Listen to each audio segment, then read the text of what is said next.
Hey guys. This is what if Naruto never knew he was a Jinchuuriki. Meet Uzumaki Naruto, the #1 prankster ninja. He lives in Konoha, and has a dark secret so large that nobody knows, not even Naruto. Hit like and subscribe if you like this one, and also please check the author in the description. Let's start.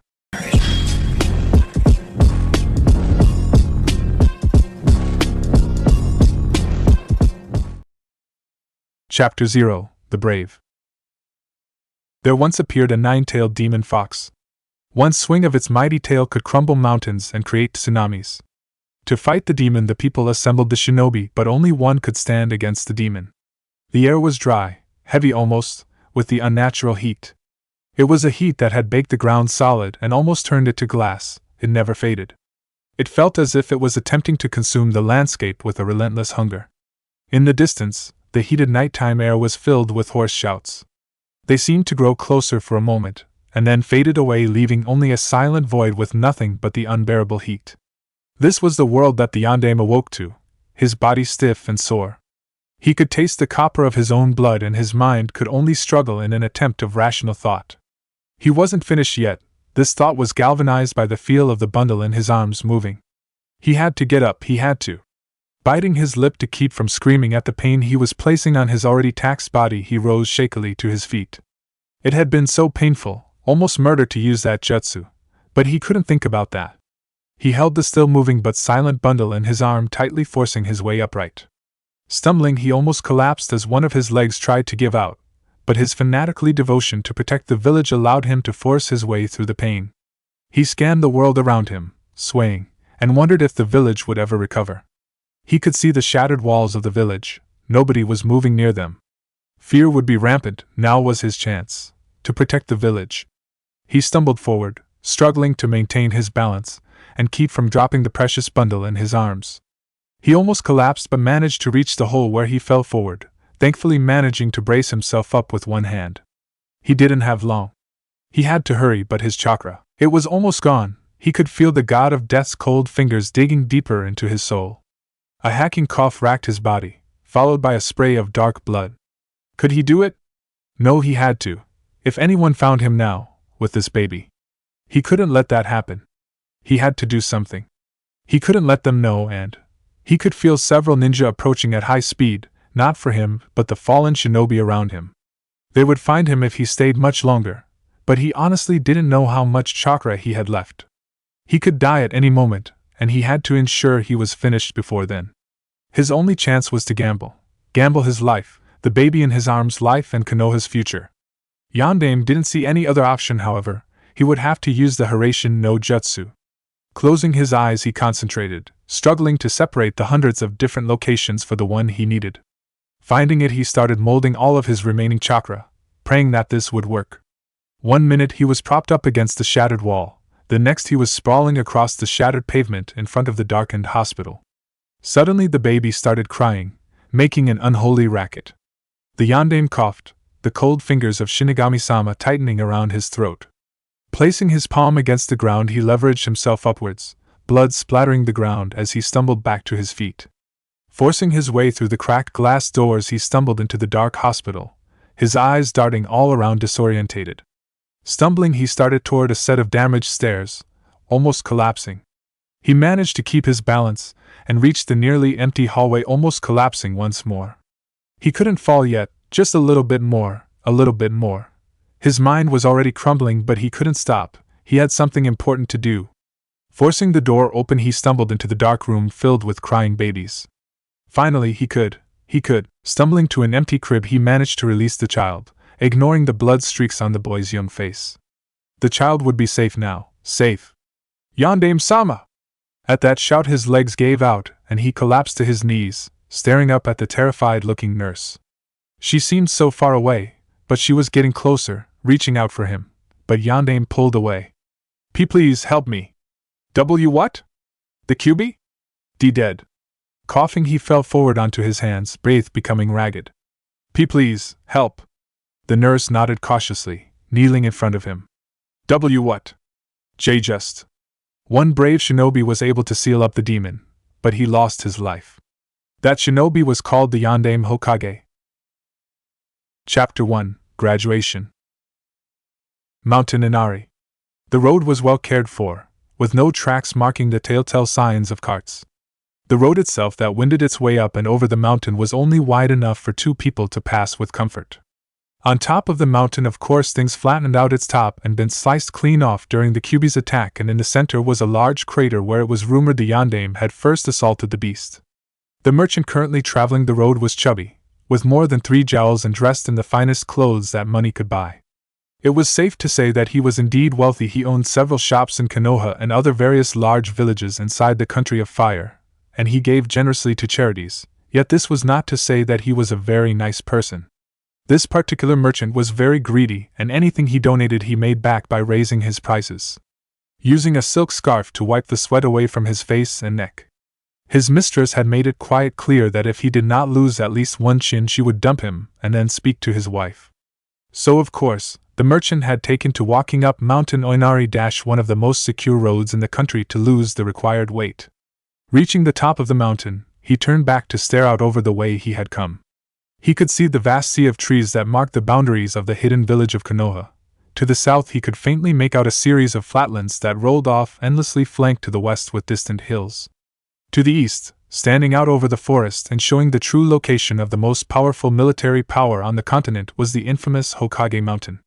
Gathering his nicely tailored cloak tighter, he turned and started walking once more. His goal today was to see the exact center of the crater on Mount Inari. Maybe he could make some money selling dirt or rocks from the fabled location. Reaching the crest of the crater, he paused, his mouth going dry as he stared in disbelief at what he saw. There, covered in dirt, was what looked like a rather large, about the size of a man, white ball. The gears in the merchant's head suddenly started turning rapidly. He knew the legends involving Kitsune. His grandmother had been very fond of telling them, among others, to him. According to the legend, Kitsune would place power into a ball and then either hide it or use it as a child would. He wet his lips, slipping and sliding down the sloping crater edges, mind racing. The Kyuubi had been a Kitsune, an immensely powerful one. A nine-tails, rarer than any other. If this for what other Kitsune would have such a large ball did belong to the Kyuubi, then it might still contain a portion of its power sealed inside. He could sell it to the Hokage, or Rock and Lightning would pay anything to get their hands on it. With this, it would be possible to surpass the country of fire in power. Reaching the ball, he carefully moved closer and reached out, hand trembling as he thought about the amount of money he was now facing. He was sadly disappointed, however, when the ball disappeared in a puff of smoke and the ground gave out from under him. Landing in a heap, he was disorientated and confused, at least until he heard a familiar laughter. Looking up at the edge of the pit he had fallen into, he stared coldly at a blonde-haired child, dressed in orange, who was laughing at him. "How dare you! I'll have your head for this!" Crouching down, Naruto rested his arms on his knees, his face looking disgusted. "Oh, I think all those kids you cheated yesterday should have your head." The merchant paused, considering how to get out of this. Apparently, Naruto had been present yesterday when he had sold cheaply made items to a group of orphans at outrageous prices. The boy just did not understand business, yet the merchant also knew that trying to explain it would be pointless. So instead he would have to lie. He was good at lying. Yes, maybe you're right." Nodding, the man looked as pitiful as he could. "I'm sorry, of course you're right. I should have never. I just let my greed get the best of me. I'll refund their money as soon as I get back." Offering his hand, he smiled disarmingly. "Help me out." "Bah!" Naruto muttered dismissively, lowering his head as he hesitantly held his hand out to the man. Reaching out to grasp it, he was suddenly jolted when Naruto slapped his hand away and grinned mischievously. "Yeah, right, idiot." Naruto laughed, eyes closing as he made a thumbs-down sign. "You think I'm that stupid? Hey! If you don't help me get out, then I'll tell the Hokage what you've done." The merchant felt his anger fading, however, as the blonde's eyes narrowed and he stood up. Unable to look away, he watched as the boy unzipped his pants, revealing his intention. "What are you doing? You pissed on those orphans, so I'm going to piss on you." "Hey, don't, no?" the merchant begged, hands coming up in a prayer position and lowering his head. "Here it comes." Naruto gloated, groaning in comfort. "Jaya! Tomorrow is the Ninja Academy graduation exam," said the tall man with a scar on the bridge of his nose. Staring at the bleary-eyed students, the man nodded, crossing his arms across his green vest. Today I think it would be best to review a few things that might come up on the test. There was a notable upswing in attention, and the man sighed. First off, who can name the 5 great shinobi nations? He was not surprised to see half the hands go up, especially the pink-haired girl that sat in the second row next to a black-haired boy. Yes, Sakura, go ahead. Standing, the girl practically beamed, glancing at the boy beside her. Ahem, the 5 great shinobi nations are fire, wind, stone, lightning, and water. Each country is ruled by a daimyo, who decides laws and various polices. The respective hidden villages are controlled by kages who are equal to the daimyo. The system has been likened to having one country inside of another. Right, and why are there kages and ninja? The man asked, glancing at the timid hand raised in the far back. Yes, Hinata? The existence of a sure shinobi village means military power. The shy, white-eyed girl offered from her seat. Correct. Shifting his gaze to the others, he paused, noticing the lack of orange in the students, and frowned. The body is divided into 3 sections. What are their names and importance? Iruka scanned the room, picked on the boy who was staring out of the window at the clouds. Shikamaru? The boy sighed, shifting his gaze toward him before answering apathetically. High, middle, and low. Each section contains vital areas, which we should be aggressive in attacking and ending the fight as soon as possible. What does the high section include, and what damage can be inflicted? This is troublesome. Shikamaru sighed, looking back out the window. The high section contains the top of the head, which if struck forcefully because trauma to the cranial cavity, a severe strike can cause death. The high section also contains 13 other targets. Examples? Groaning, Shikamaru closed his eyes. The temples, where the bones of the skull are weak and an artery and large nerve lie close to the skin. If severed, it compresses the brain and kills. The eyes, where a jab can result in either blurred vision, gouged out, or if the finger penetrates the thin bone behind the eye and into the brain, death. There are also the ears, which if struck hard enough can rupture an eardrum. Nodding when the pineapple-headed boy finished, he shifted his gaze to the boy next to Sakura. What else, Sasuke? The chin, which if hit hard enough can cause paralysis, a mild concussion, or unconsciousness. The back of the ears and base of skull, which if hit moderately hard can cause unconsciousness, while a powerful blow can cause a concussion or death. There is also the throat, where you can crush the windpipe, or the side of the neck, where a sharp blow can cause unconsciousness. For maximum effect, the blow should be focused below and slightly in front of the ear. What about the middle and low sections? Iruka questioned, glancing at a boy dressed in a large high-collared white coat. Shino? The solar plexus, which if hit hard enough can snap the thin bone and push it into the heart. The kidneys, knees, and the vein on the back of the ankle. The boy answered without looking away from his study of the insect on his finger. Very good. What about the 9 steps? Iruka said, directing his gaze to the blonde girl, dressed in purple, who had been wistfully gazing at the boy next to Sakura. You know? The girl jerked, her attention returning to the front of the classroom. Then, blushing amidst that laughter, answered. Stealthy step, cross step, night walking step, serpent step, dragon step, rushing step, entering pivot, side step, lost track pivot. When ascending a stairway, keep as close as possible to the wall, and climb using the cross step. On stone steps, this will aid in concealing your position. On wooden stairs, this will prevent creaking since the stairs are most secure nearest the wall, and are thus less likely to shift as weight is applied. Iruka opened his mouth to ask his next question when the door opened and the all-too-familiar face of Uchiha Yoshiro, one of the oldest and most respected officers in Konoha's police force, stepped into the room. Yoshiro remained silent since Iruka knew exactly what this meant. Turning, the scarred Chunin side nodded an amused-looking Mizuki. The cyan-haired man stepped to the front of the room, as Iruka hurried up the steps and then, nodding faintly at Yoshiro, disappeared out the door. Careful brushwork, total concentration. Dignity and respect. Silence. That was the old man's surroundings as he carefully inked a letter to the great daimyo of the Fire Country. All around him were the trappings of his station, a raised platform draped with a black carpet. It was rare for him to have the time for this. Usually his letters were rushed and hurried, but today, even the troublemakers were isolated in the academy. Nobody would skip class this close to the final examination. He would have the entire day to himself, to concentrate on his brushwork. Hokage-sama! Stifling a curse, he stared at the now smudged kanji. Count to 10, and do not kill them. They are only messengers. Calm once more, he turned to see what emergency had brought them to him. He just barely managed to repress a groan upon seeing the two familiar uniforms of Konoha's police and a tightly bound and gagged boy named Naruto. Sandaime took a deep breath on his pipe, exhaling slowly. What did he do this time? He forced Matsushima-san into a hole on top of Mount Onyari and then proceeded to urinate on him. Uchiha Tekka said, scowling. We would have handed him off to ANBU like normal, but he's almost 13, Hokage-sama. Uchiha Inabi said seriously. We wanted to ensure that he understood what that meant. I understand, and I am sure Naruto knows what it means, Sandaime said, turning his gaze on the boy, letting his displeasure to shine through. Thank you for bringing him to me. No problem, Hokage-sama, Tekka said, bowing as he turned to leave.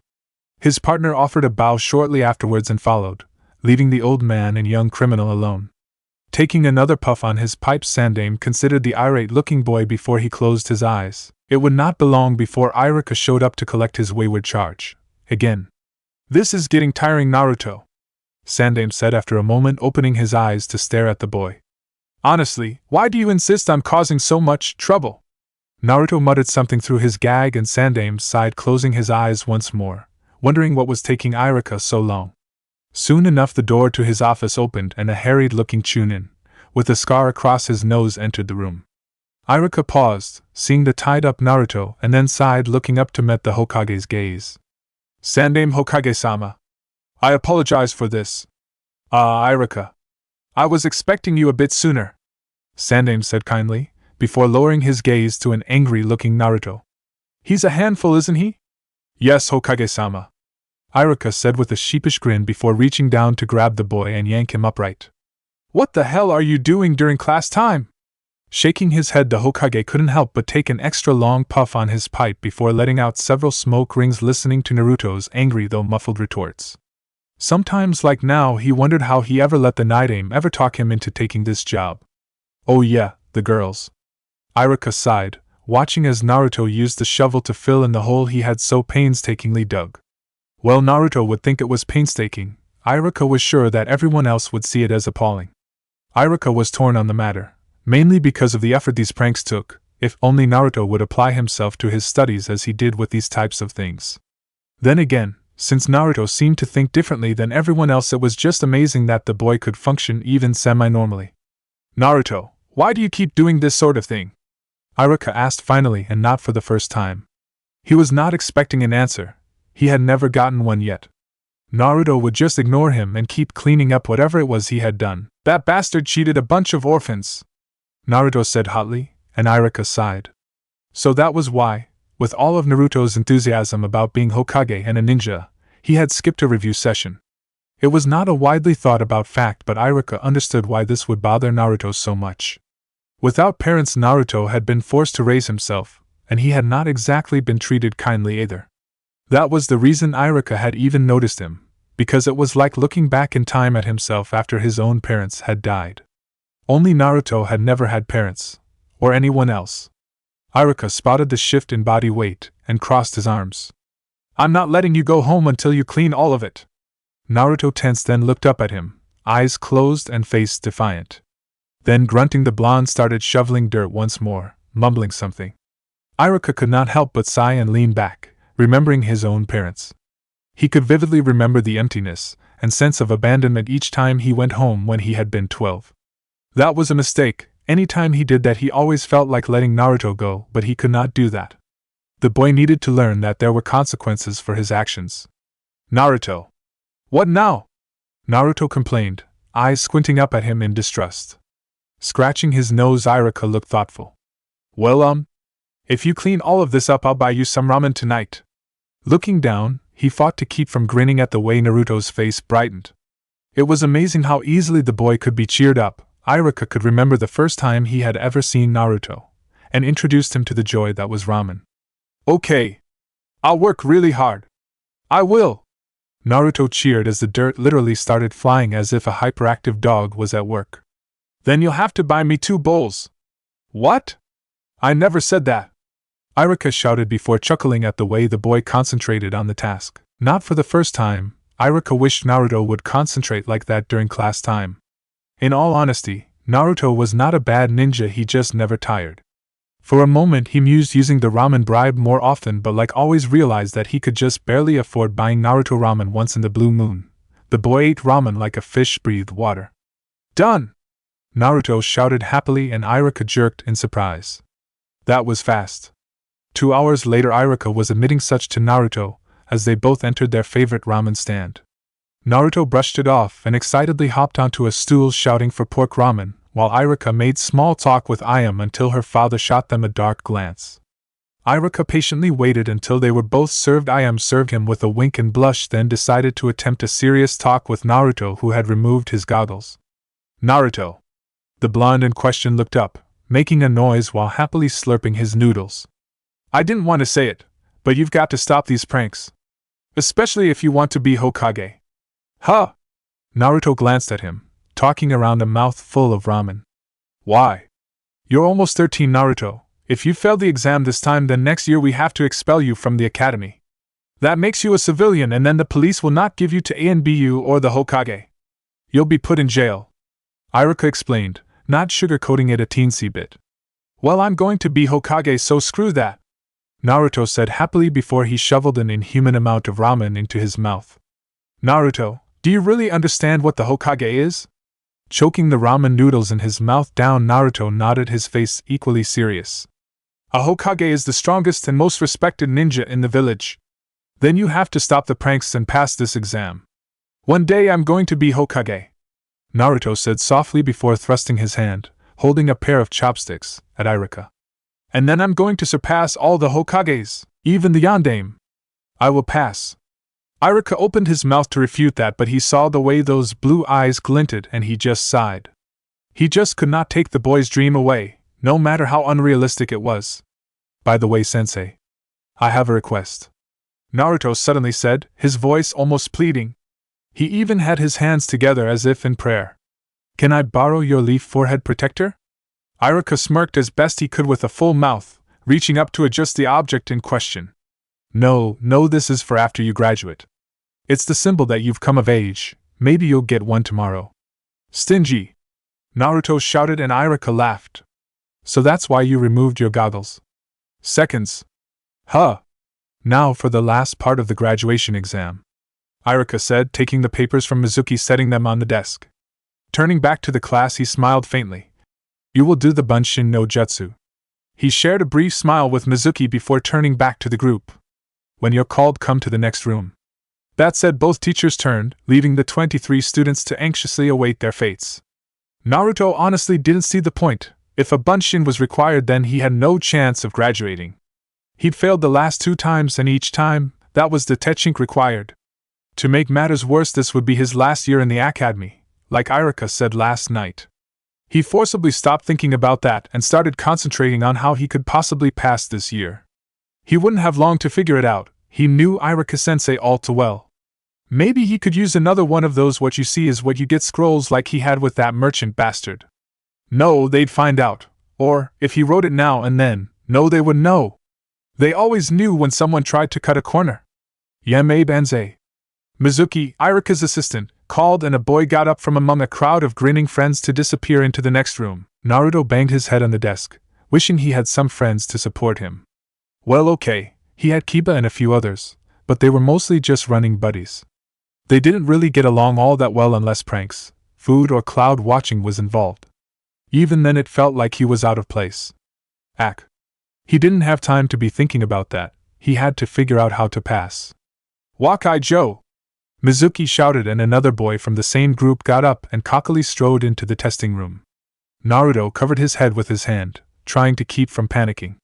It wouldn't be long now. Soon he'd have to suffer the torture. Why had he decided to skip yesterday too?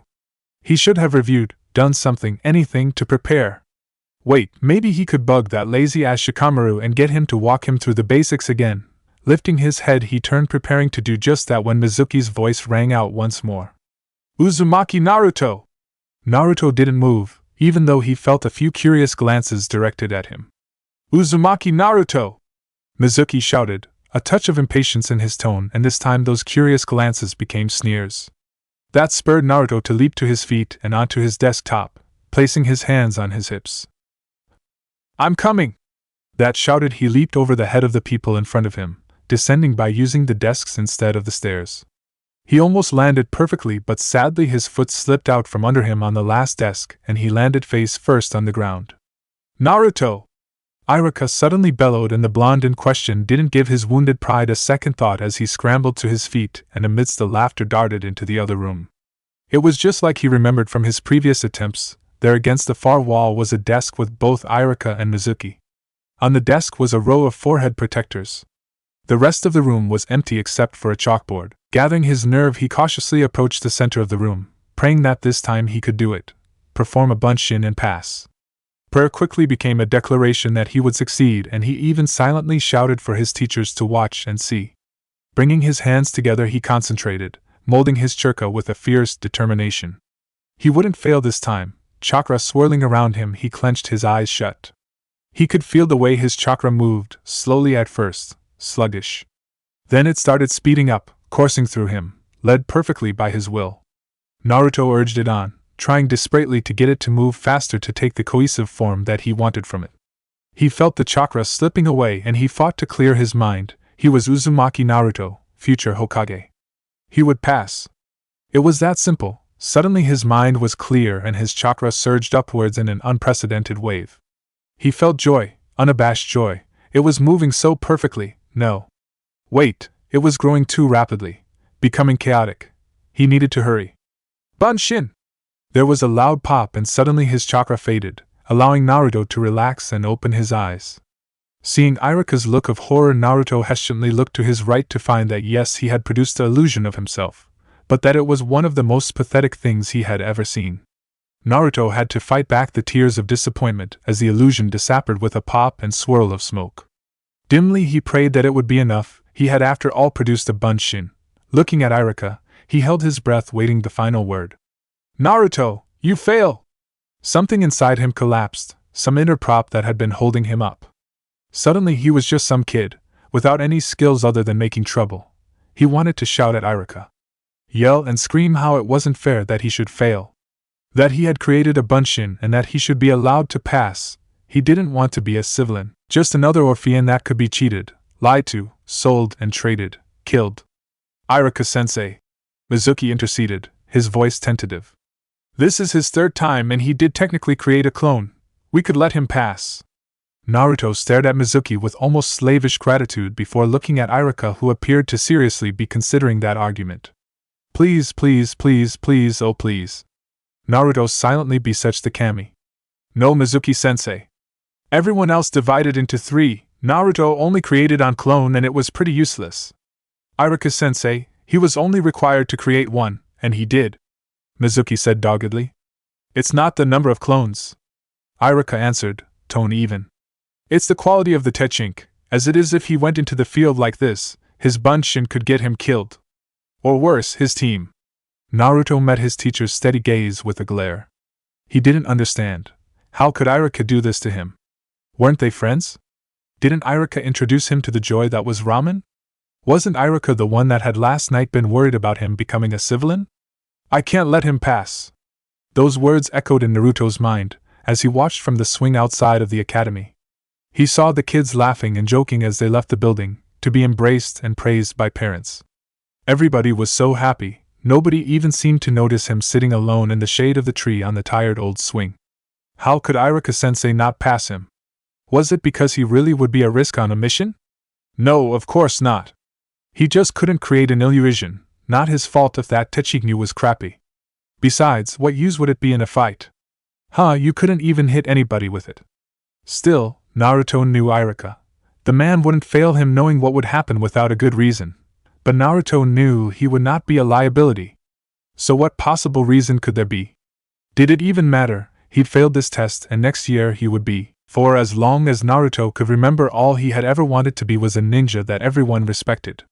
Someone that could stop bastards like that merchant, or the orphanage workers that used the kids as slave labor. Someone that could stop them from doing what they did. A Hokage. His chest hurt from the knowledge that he had failed and that he would be as ignored as the others, as forgotten. Leaving the swing outside the academy, he roamed away, exploring the currently empty streets. He tired comforting himself with the knowledge that he was more skilled than non-ninja, that he could keep himself safe and he could still help others. Naruto. Turning, Naruto felt surprise registering in him as he stared at the caring face of the cyan-haired older man. Mizuki-sensei.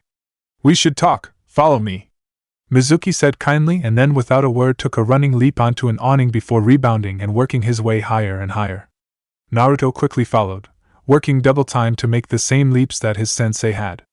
Eventually they landed on a balcony without a railing, which provided a great view of the village as the sun set.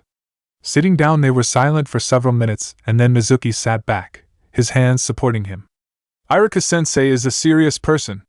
His parents were killed when he was young, and he's had to do everything himself. Bah! Naruto crossed his arms. He didn't care why, it only mattered that Iruka failed him. He probably sees himself in you. Mizuki continued offhandedly. Falling silent they both sat there for a moment before Mizuki continued. Naruto. I'm going to tell you the truth about something. Something you were supposed to never know about. What? It has a lot to do with you, why the villagers are so cold toward you and why Iruka wants you to become strong in the real way before you graduate. I need to graduate this year. Naruto mumbled. I know, but this is important and afterwards I'll tell you how to graduate this year despite the normal rules. Mizuki confided. Really? Thanks. Naruto shouted, his mind running rampant with various thoughts. They were washed away, however, when Mizuki-sensei started speaking. You know, of course, about the great demon that attacked us 12 years ago. We lost the Yondaime and many others in that terrible battle. It's the official reason for why we are so militaristic. Yet, Naruto, I don't think it's fair to hide the truth from you anymore. Sighing, Mizuki looked down. Huh! The truth is, we're really militaristic because of an event that happened several days after the Kyuubi's death. There was another attack on Konoha, this time from within. We're not sure which country it was, but an enemy nation took advantage of the chaos. They launched a toxic jutsu, something ANBU had never seen before or since, inside the hospital. It seemed to originate where the nursery was located, but it was powerful enough to kill everyone inside the building. We lost countless wounded ninja, medics, and of course all the babies inside. Naruto felt his breath catch, wondering about what this had to do with him. Then seeing the way Mizuki-sensei was staring at him, he felt his stomach fall. All but one. One child somehow survived. That's why the villagers treat you so coldly. Many had already lost family, and now they had lost even more. But how did I dash? Nobody really knows. For a while the ANBU believed that you were an enemy plant. The villagers themselves believed you were unnatural to have escaped the attack unscathed. Some of the older generations even said that you were born from the great demon's hate and spite for the village. Am I a monster? Hardly, although with the trouble you cause in the village you do more to reinforce that idea than anything else. Mizuki answered lightly. The truth is, Naruto, you probably survived due to a fluke. I mean, you lost your entire family to the beast on the same day you were born. You never had a chance to know them. Letting you survive was probably an act of kindness from the gods. Naruto looked down, falling silent for several long minutes before continuing. So all those glares and that coldness I suffer is because of something I had no control over? Well, that, and the fact you have been pulling pranks on some of the most well-respected and powerful people in this village since practically the day you were born. Mizuki allowed, sounding amused. Hearing Naruto mutter something about stuck-up bastards deserving it, Mizuki continued. I have to know, how'd you create that ball since you can't do a proper henge? Oh. I used one of those. What you see is what you get scrolls from back when I first entered the academy this year. Naruto grinned, eyes closing. I've got 3 left. Mizuki laughed. You really are a clever one. Naruto smiled, feeling a fondness for the man forming. So how do I become strong in the real way? It's the same thing that make Iruka so strong. Mizuki said, tone going serious. He protects you until you are strong enough to show everybody you are not some cursed child. That's why he is strong, he's protecting something precious to him. Precious? Naruto echoed, looking at the man. Yes.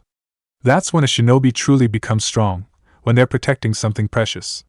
To me you are one of my precious students, which by the way, is the reason I'm going to help you graduate today. Mizuki smiled and Naruto couldn't help but smile back. Inside he was almost bursting with pride now. This was the first time anyone other than Iruka had shown this much interest in him. He listened very carefully as Mizuki told him exactly what he was going to need to do and where to go, noting how Mizuki claimed this path to graduation would be much harder than any test he had taken at the academy. When Naruto said that didn't matter, he wanted the chance. Mizuki smiled just a bit more. Good.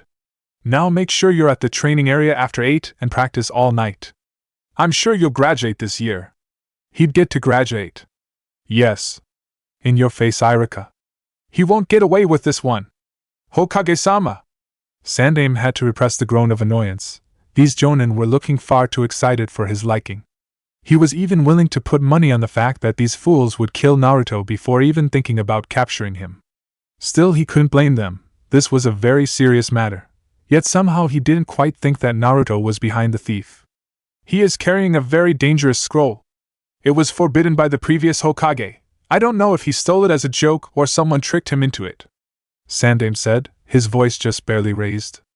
I don't want Naruto dead. I want him brought back so we can find out why he did this. It's been half a day since the scroll was stolen, so hurry and find him. That said, he made a majestic sweeping gesture and the gathered ninja took off at high speed, fluttering his robes. Sighing, he lowered his arm, wondering what exactly was going on. He'd been out visiting a friend of the family, and when he'd come back 2 chunins were knocked out and they claimed it was Naruto. How the boy could have gained entrance into the Hokage Tower, let alone Sandaime's private library, was baffling. Hokage-sama. Turning, Sandaime inclined his head at the silver-haired, masked man standing behind him. We didn't find a trace of Naruto's chakra, or any signs that he was even here. Kakashi offered, his visible eye narrowing. But the eyewitnesses are telling the truth, according to Ibiki-san, so it appears Naruto is better than we first thought. I see. Sandaime mused, before shaking his head. Well, part of me says it could not have been Naruto, but all the evidence points to him, which is a shame because I was starting to like him. At Kakashi's silence, Sandaime started walking, hands behind his back, aware of Kakashi falling into step behind him. So, how are this year's ANBU recruits? They're fine, though a majority can barely hold Jonin title. I trust you'll be able to handle them. Yes. Kakashi answered absently. I received the cipher yesterday from Wind Country. They're politely reminding us that we agreed to host the coming Chunin exam. Yes. Sandaime nodded, his eyes narrowing. Please inform them that we are happy to host the Chunin exam provided they understand our laws concerning other military powers inside our walls. Hearing the masked man's muffled giggles, Sandaime couldn't suppress his groan of annoyance. He should have never told Jiraiya to write his fantasies down to stay out of trouble. I did it. Finally. Those were the words running through Naruto's mind as he tried to catch his breath and get his body to stop trembling. He couldn't believe how tired he was. It had taken most of the night since discovering the scroll in the woods, but he had done it. He'd finally learned how to do a bunshin properly. Now he could show Irika-sensei and then what? Naruto froze, trying to figure out what to do. Mizuki had never explained how training would let him pass. The exam was over and he'd have to wait another whole year to even attempt graduating. Which meant he was going to be another year behind in his goal. He was going to have to suffer another year of distrust and talking behind his back. Besides which, there was no guarantee that Bunshin no Jutsu would be the exam next year. So what was he? Naruto trailed off, sensing the presence of someone else. Looking up, he found Irika-sensei bent at the waist, hands on his hips and staring at him hard with an awkward grin. I've found you. Hey, I found you, nose bleeder, Naruto couldn't help but shout while pointing and jumping to his feet. Idiot! I found you! Irika shouted back, then paused, staring at Naruto. Which sort of made him uncomfortable. Thus Naruto reached up and scratched the back of his head, smiling to hide his nervousness. Geez, why was Irika looking at him so oddly? He didn't think there was any reason for it. And for that matter, why had Irika even been looking for him in the first place? Oh. Could he have been after the scroll? Oh shit! Irika was going to think he stole it. Naruto couldn't help but panic for a moment, scared to death at the prospect of having the thief label added to him. Maybe if he could pass it off as a joke and show what he learned. Hee, you found me. I've only learned one skill. Naruto saw the look of incredulity on Irika's face, but he had to keep going. You're all beaten up, what were you doing exactly? Crap. He wasn't falling for it. Never mind that, hey. I'm going to try an incredible skill. Naruto noted the look of surprise on the older man's face and rushed on. If I do it, let me graduate! He had to act now before Iruka had the chance to think. Impress the man, and then he'd forget about the scroll for a moment. Lifting his fingers, he concentrated, molding the chakra like he'd learned from the scroll. Only partway through did it occur to him that he might not have enough chakra for this technique. No, he had to have enough. Naruto. Naruto froze, his concentration broken, looking at Iruka. HN? Where did you get the scroll? He noticed. Damn it. Naruto gulped. Maybe Iruka would believe the truth. Naruto really hoped so. Otherwise he'd be in a lot of trouble that he didn't want. Oh, this? I was out here training like Mizuki-sensei suggested, and I found the scroll right where he said it would be. So I opened it, and I thought if I learned one of the techniques you'd let me graduate. Naruto registered the shocked look on the man's face a split second before Iruka glanced to the side and slammed a hand into his chest, sending Naruto sailing through the air. This was a bit of a surprise, but even Naruto knew the sound that followed next. The sound of kunai slicing through the air. Opening his eyes as he hit the ground and slid, Naruto saw the black metal slamming into Iruka at full speed and pinning him against a tree. Looking to his left and up, he found the familiar form of Mizuki crouching on a tree branch, one hand in front of him for balance. Naruto couldn't be sure, but he looked like he was smirking. Mizuki never smirked. Nice job in finding him.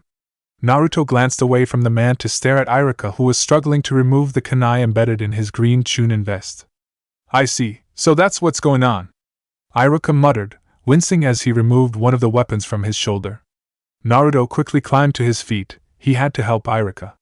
He froze, however, when Mizuki spoke up once more. Naruto, give me the scroll! That sounded like a command, and Naruto knew not to disobey a teacher, within in class or not. But Iruka-sensei needed help, and Mizuki seemed to have hurt his friend in the first place. What could he do? Why was this happening? All he wanted to do was graduate. I don't understand. What's going on here? Hey! Naruto shouted, looking back and forth. He wanted someone to tell him the truth. Instead, Iruka lunged forward, forcibly removing a kunai from his chest. Naruto! Don't give him the scroll even if I die! Iruka stooped slightly, glaring up at Mizuki, who was standing up. That is a dangerous scroll that has forbidden ninjutsu sealed within it. Mizuki used you to cover his tracks after he stole it. Naruto felt something racing up his back. It was cold for a moment, and then suddenly it turned hot. His entire body was reacting on its own, preparing to fight without conscious effort. If Iruka-sensei was telling the truth, that bastard Mizuki was going to pay. He had hurt Iruka and betrayed the old man Hokage. Mizuki, however, was looking entirely too amused. Naruto, if you attack me, I will kill you. Bastard! Why? Why did you do this? Naruto shouted angrily, willing his body to stay still for a moment. Logically, he knew there was no way he could beat a Chunin in a straight-up fight, but his body was trying to argue the point. Why? Because I can. Because I want to get stronger, and that scroll was written by the Yondaime, the strongest Hokage ever. Mizuki shouted, reaching back for his large throwing star, chuckling. Now I'm going to kill you both. Why? Because I can. Mizuki's face twisted into an ugly visage, showing just how deranged his mind had become. Then, muscles straining, the cyan-haired school teacher hurled the giant weapon at the boy. Naruto started to move a split second too late, his mind clearing from his emotions to realize the danger he was in, and then his world was obscured by green and black as he was pushed painfully against the ground. Twisting around, he stared up at the bloodied mouth and unfocused eyes of Iruka, who was crouching over him. Naruto could think of only one thing to ask. Why? Iruka was silent for several long minutes, and then he spoke, his voice hoarse.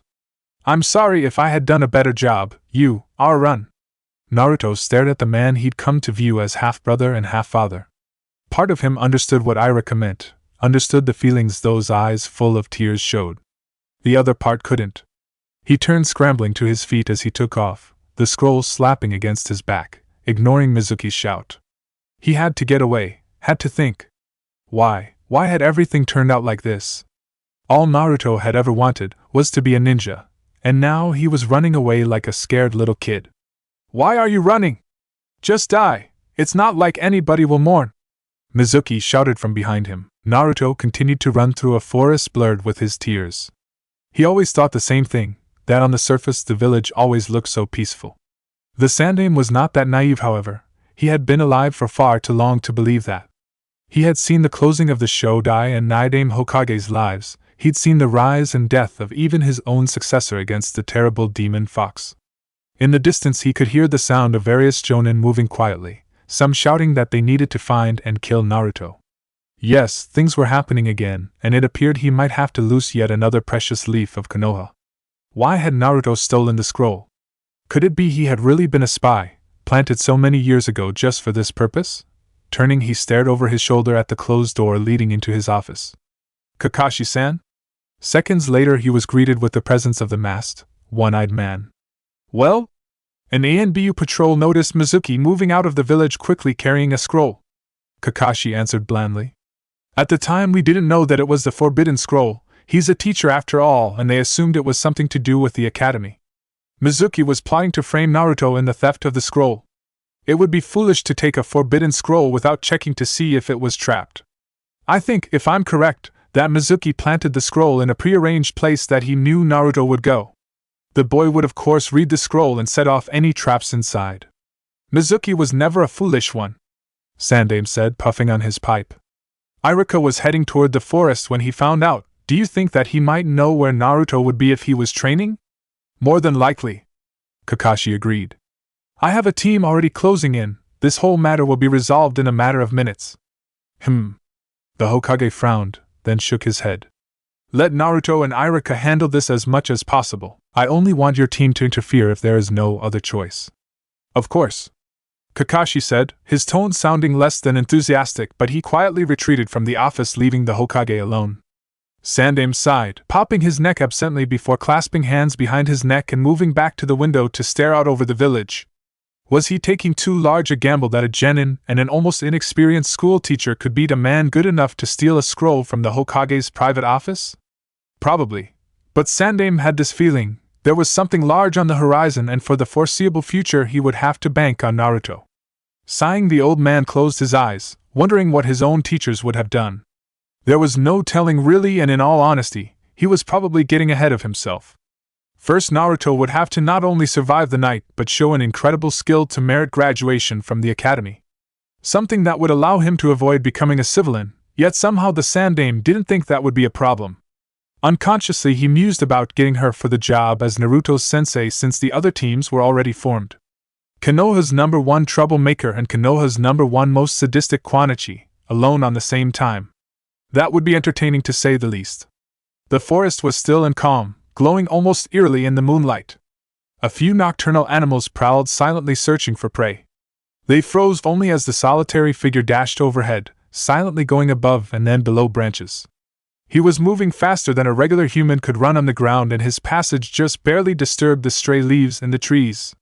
He was pushing himself, searching desperately, with his heart pounding in his ears. How had things gone like this? He had it planned so perfectly. It shouldn't have collapsed like this, but it was okay. He could improvise, adapt. Nobody would know, no way could they know. First he'd kill that bastard and then he'd remove the other moron. Then he could arrange things perfectly. Naruto had killed Iruka. The scroll is gone, most likely destroyed in the fight. So sad, but it was alright because the traitor would be dead, Iruka would be a hero, and the Yandaime's scroll would be his. Mizuki allowed himself a rare, real smile of pleasure. Things could still work out perfectly. There was nothing to worry about, nothing at all. Ahead he caught sight of a pale orange jumpsuit. Naruto had some real speed. Mizuki smirked. There was no use denying that if Naruto lived he would amount to something decent. Too bad he was going to die in this forest tonight. Mizuki paced him for a moment, and then sped up, zipping up even with the boy on the right side, knowing his henge to look like Iruka was flawless. Naruto! The boy turned in mid-leap, his gaze distrusting but hopeful. Hurry! Pass me the scroll! Mizuki Iruka said urgently, trying to look concerned even as he moved ahead of the boy slightly. Mizuki is after it! Naruto stopped, crouching down, and Mizuki turned in mid-leap, wondering what was up. Naruto pushed off the tree branch and Mizuki was caught in midair by a flying shoulder and forced into an uncontrolled dive, snapping branches as he descended rapidly. Mizuki grunted as he smashed into the ground and skidded to a stop. Pushing himself onto his hands and knees, he turned to glare at Naruto, who was falling back against a tree, breathing heavily. Why? Naruto? Letting his hench fade, Mizuki glared at the boy. How did you know I wasn't Irika? Mizuki was taken back when Naruto suddenly smiled while chuckling. Then, even as he climbed back to his feet, he was greeted with Naruto disappearing in a puff of smoke to reveal a smiling and bloodied Irika. Because I'm Irika. Mizuki froze for a moment, then smiled faintly. How foolish, he should have noticed the difference in the way they moved. Naruto pushed off with the balls of his feet, while Irika did so with the heels. You really care enough to give your own life for that brat? Irika closed his eyes, bleeding heavily. I won't hand the scroll over to an idiot like you. Mizuki blinked, then laughed, shaking his head. How stupid could someone get? You're an idiot, Naruto and I are the same. If you use the skill in that scroll, you can do whatever you want. Grinning, he spread his hands, laughing. Yeah, you can. Irika said faintly, catching Mizuki by surprise. Irika was agreeing with him? That had never happened before. Could the man be trying something? What could he do? Irika was on his last legs. Naruto isn't the same as you, though. He'll use it to protect this village. Hey, you keep thinking that. Mizuki allowed, shrugging. Why not just run? When you first took it? Irika asked, his eyes almost out of focus. Oh, the truth is I wanted to make sure the techniques on the scroll weren't booby-trapped. Mizuki grinned viciously. I figure who better than the dead last student from the academy to test and make sure it wasn't dangerous. You just happened to come along before I could arrive and take it back. Irika grunted, bracing himself against the tree trunk, shaking his head. Cowardly, but you're wrong. Naruto isn't. I've acknowledged him as one of my excellent students. He may be clumsy so no one accepts him and he might pull pranks, but he knows what it is to feel the pain of loneliness in your heart. Mizuki felt his eye twitching. Irika was using his last breath to defend that little prick? What sort of sense did that make? He is a member of the Hidden Leaf Village and its #1 troublemaker. He's Uzumaki Naruto. Mizuki sighed, shaking his head. He shouldn't be surprised, really. Irika was always such a blind, idealistic moron. Even back when they were in the academy together. Of course that could be why the others would pick on him. Not that it mattered anymore, so he just chalked this up to a difference in opinion. Whatever. Irika, I know I said I would take care of you later, but I've changed my mind. Unstrapping the giant shuriken, Mizuki narrowed his eyes. Hurry up and die! That shouted. Mizuki darted forward, the shuriken spinning perfectly like he had always practiced. 10 feet, 5, 4. He could already see Irika's mutilated body, and that was what cost him the chance to kill the man. He had been too caught up in his own fantasy, and had missed the inrush of orange until it was too late. 1 minute his gaze was locked on Irika, the next a blue shoe was smashing into his cheek, forcing him to release his shuriken, while he twisted and sailed back once more to crash into the earth. He bounced several times in his skid until he came to a stop, and Mizuki could taste the tinge of copper in his mouth. How dare that bastard attack him? How dare Naruto make him bleed? Pushing himself up slightly, he turned his gaze upon the boy, eyes dark with anger. You should not have done that. Don't touch Irika-sensei, Naruto said while he slammed the scroll into the ground so that it was standing upright. Mizuki watched as the boy lowered his head, focusing on him. Mizuki felt something inside him shiver in fear, fear of what he didn't know. I'll kill you! You idiot! Why did you come out? Run away!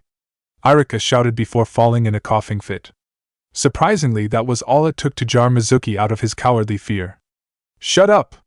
A little punk like you I'll kill in one shot! He was taken back, however, when Naruto in response narrowed his eyes while moving his fingers into an unfamiliar seal. Try it, trash! Even Mizuki could tell there was no bravado in that voice. This was an entirely different Naruto than anything he'd ever dealt with. But Mizuki refused to back down, refused to believe that the boy could actually be a danger to him. You want to try a jutsu? Then do it! Seconds later, as the boy's chakra began to explode, Mizuki wondered for a moment if the boy had used the scroll and if he had which skill he had learned. Then he noticed the chakra had a slightly different feel to it. It almost felt more mature. Taiju Kage Bunshin no Jutsu! Mizuki suddenly did not feel so confident. Everywhere he looked there was a Naruto. He was trapped in a sea of orange, and somehow he didn't think these were just illusions. What's wrong? Come at me! Said one of the clones, who was hanging upside down. Weren't you going to kill me with one shot? Another taunted, and Mizuki could only look around in confusion and mounting fear. Well then. Another one added, grinning darkly. I'll start things off.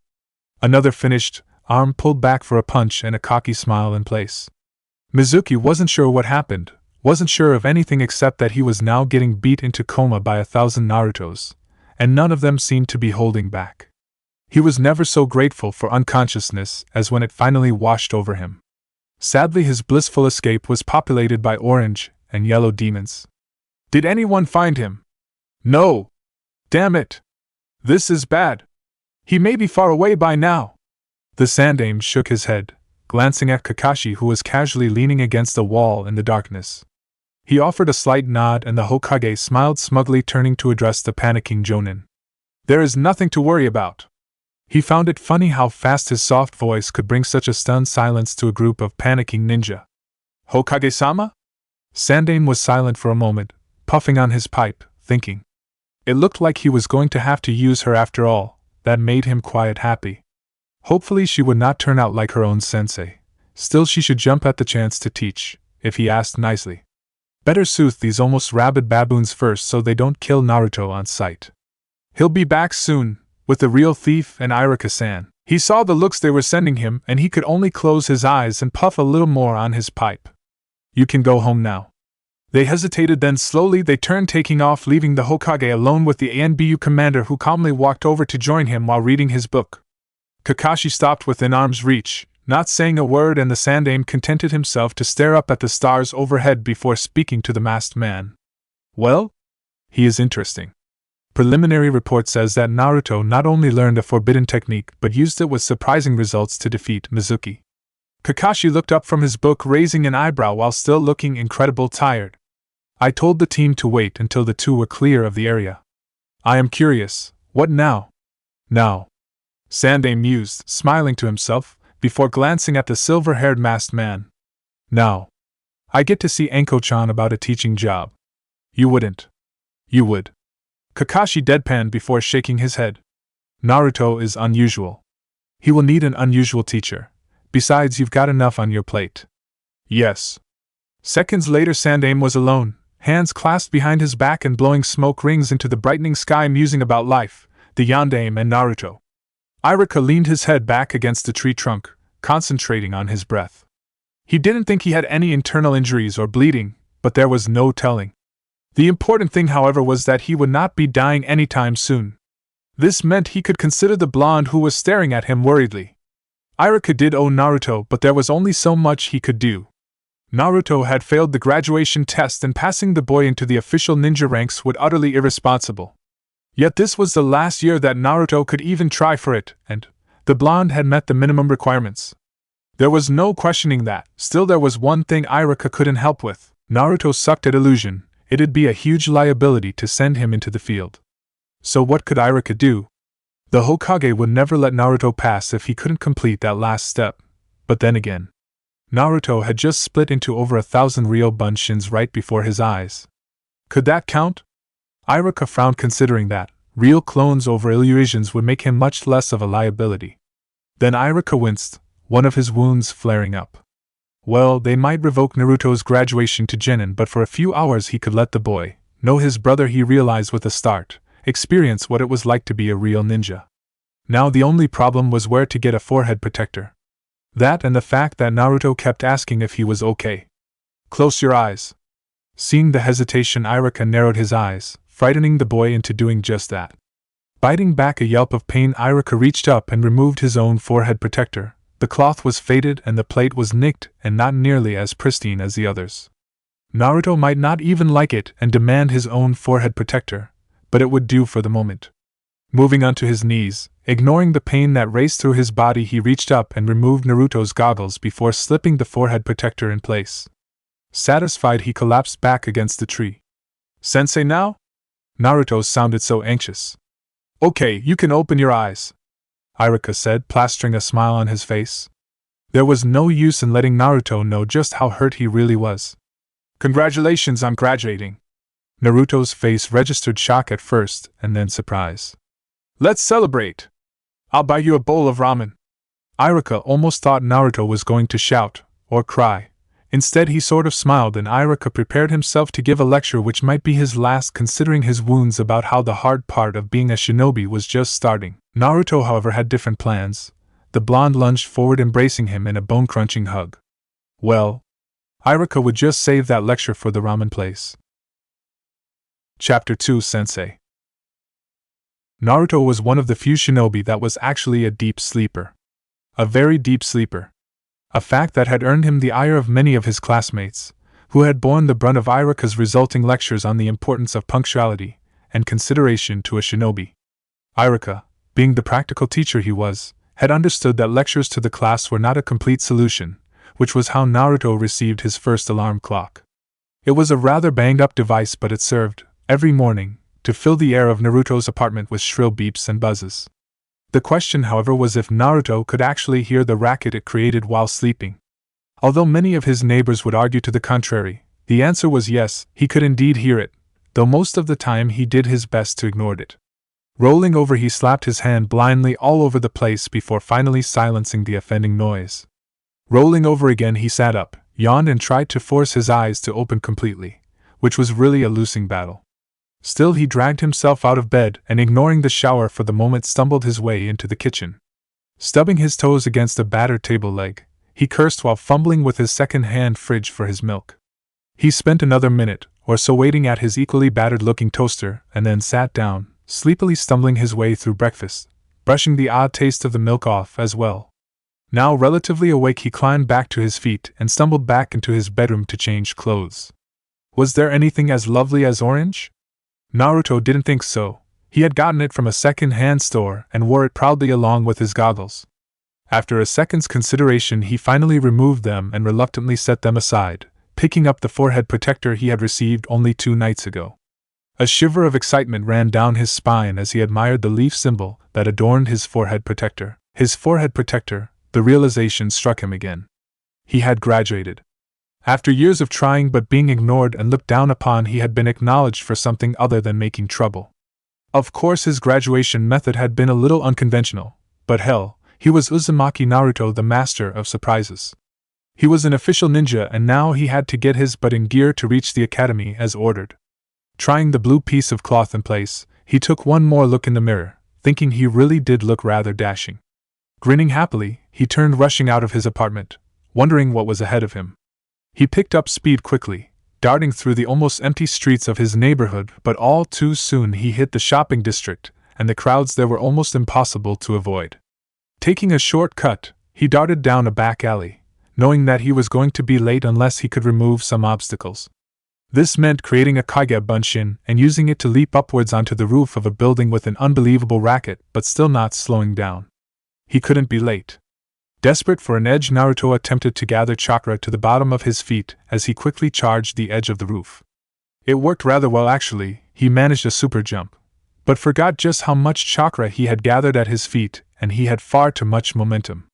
This meant when he came down, he did so through the roof of a shop. A shop that belonged to Matsushima, who happened to be working and remembered Naruto.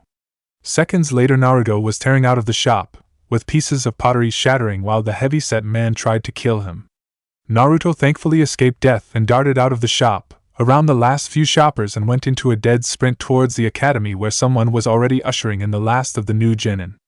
Pouring on an extra burst of speed, he shouted for the man to wait, which of course he did, which resulted in Naruto slamming into the man and bringing them both to the ground. Leaving the poor fellow laying there groaning, Naruto scrambled to his feet, tearing off down the hallway, his feet almost flying from under him as he rounded corners and tried to come to a dead stop at the door leading to his classroom. Thankfully, he caught the door before one of his classmates closed it, and panting he calmly walked through the gawking crowd toward his seat in the middle row. Laughing in satisfaction, he propped his chin on his arms. He was a ninja. An honest, full-blown ninja.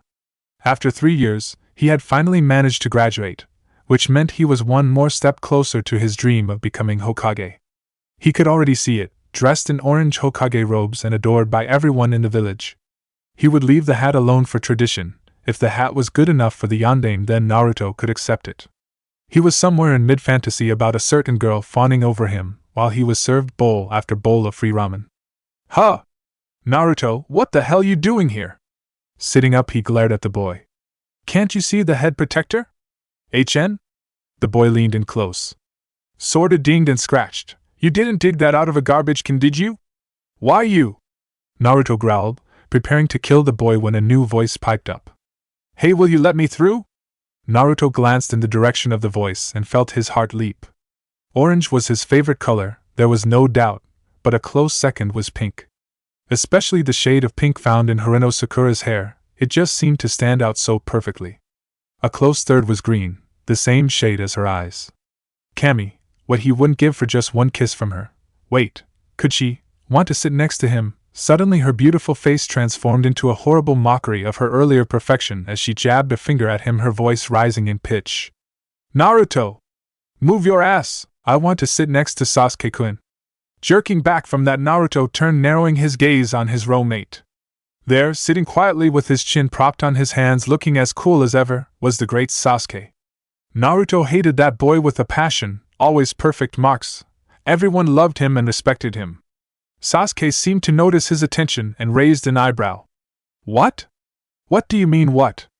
Naruto shouted, only to have his face forcibly planted into the desktop by Sakura. Sasuke-kun, can I sit next to you? Her voice sounded so sickeningly loving. It was almost enough to make even Naruto resent it. 10 minutes later, Naruto was scowling straight ahead. Sakura was fawning silently over Sasuke, who was staring ahead with a detached coolness. Naruto definitely hated the boy. He just couldn't get it. What did Sasuke have that he didn't? Snorting in disgust, Naruto looked away and smacked his face against the desktop. Whatever team he was assigned to, he just prayed it would not have Sasuke. He would have to seriously consider suicide if he did. Thankfully, Iruka showed up before Naruto could get too far along such dark trails of thought. The man was still sporting a few bandages and seemed to have a mild limp, but he smiled anyway. Beginning today, all of you are real ninja, but you are still only genins. The hard part is just starting. Iruka paused, looking over the interested crowd, while Naruto could only beam brightly and almost vibrate with pent-up energy. He was a ninja, low level or not, he was a genin and he would quickly rise. He was even preparing to shout something to that effect when Iruka continued his speech. Now you will soon be assigned duties by the village, which means that today is the day we give you your 3-man teams. Each of you will get a Jonin sensei and you will follow that sensei's instructions as you complete your assigned duties. There was much murmuring at this, but Naruto tuned it out, forming his own dream team in his mind. It mostly consisted of Sakura and another pretty girl, who would look upon him as a great hero and ignore Sasuke. He started blushing as his little dream advanced to something he was only vaguely aware existed. We tried to balance each team's strength, which means some long-standing traditions are being set aside for this year's teams. Iruka said among several kids shouting in annoyance. Naruto didn't care. Just as long as he was free from Sasuke, he would be decently happy. Team 10 will be Nara Shikamaru, Hyuga Hinata and Akimichi Choji. Team 7 will be Haruno Sakura, Inuzuka Kiba and Uchiha Sasuke. Here Iruka paused while several girls revolted, Sakura celebrated, and Naruto hung his head in despair. How? How could this injustice happen? Team 9 Yame Banzai, Yamanaka Ino and Abirame Shino. Team Dash. He was supposed to have Sakura on his team. What cruel gods had he pissed off this week for this to happen? Several more teams were rattled off as he moped, unable to believe that fate and Iruka could punish him so soundly for no reason. How could they do this to him? He kicked Mizuki's ass and this was his thanks? It was decided then, since Naruto could not get back at fate, that he would get back at Iruka. As of now, Iruka would have itching powder in his clothes for this injustice. Okay, my final words as your sensei. Iruka cleared his throat, his tone serious. Don't assume how good you are based on your academy scores, nor think you know everything about someone. Seeing the serious looks reflected back at them, he finished. So congratulations on becoming ninja. This afternoon we'll introduce your Jonin senseis, until then you're free. It wasn't until he was the only one left in the room that he realized that he had never heard who his team was, that he had no clue what to do. At this, he jumped to his feet, eyes wide in panic as he grabbed his hair and paced frantically. No! No. If he didn't know who his team would be and didn't show up, they might decided to put him back into the academy, or make him a civilian. As each second passed, he felt his anxiety rise another notch, almost to the point that he was about to pull his hair out as he mumbled no continuously. Naruto? Turning, the blonde released his hair and stared at the scared Chunin, who was staring at him curiously. What about me? Huh? Don't I get a team? Oh, Irika said, scratching his nose.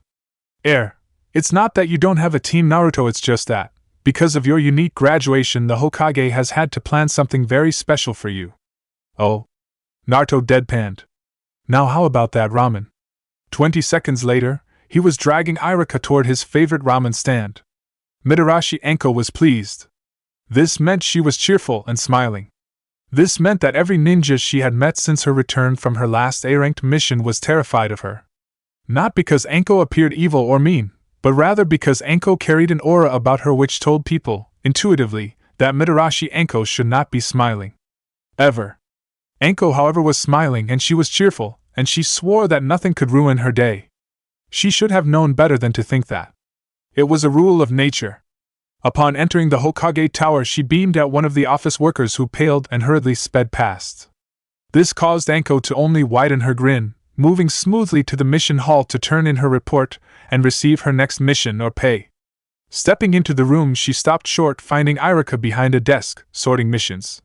He did not even look up at her entrance, which gave Anko a moment to consider the man. They had been in the same academy graduating class, yet where she had went to study under one of the most twisted individuals on the planet, he had gotten a normal sensei. Anko's grin went up another notch. Irika suddenly froze, as a deer might when it sensed a predator. He remained perfectly still, not even his brush moving as Anko's footsteps echoed across the empty mission hall. It was not until she reached the table he sat at and had leaned a hip against it that he moved. Anko was pleased to see the way his eyes bugged out, and he stammered. It meant her choice in wearing only a fishnet shirt and miniskirt was still a good idea. Hiya! Anko chirped happily, almost lazily dropping her mission report on the table in front of him. Hi. Irika managed, and then coughing looked back down, quickly shifting through the papers. How was the mission? Great! Anko beamed, putting a hand on her hip. You wouldn't believe the dango they have in Waterfall. It'd be a nice vacation spot. I'm sure it would be. Irika managed without stammering. Anko leaned forward slightly, allowing her trench coat to fall open even more for a more nosebleed-inducing view. Aren't you normally teaching? Aye. Irika trailed off and then averted his gaze back to the paper on the desk, which had dots of blood from his nosebleed. Ahem. I've been transferred to assigning missions for the Hokage. Oh. Anko cooed coyly, walking her fingers across the paper to dip them in his blood and then leaned back, finger coming near her mouth. Aren't you just moving right on up there? Aye. He stammered.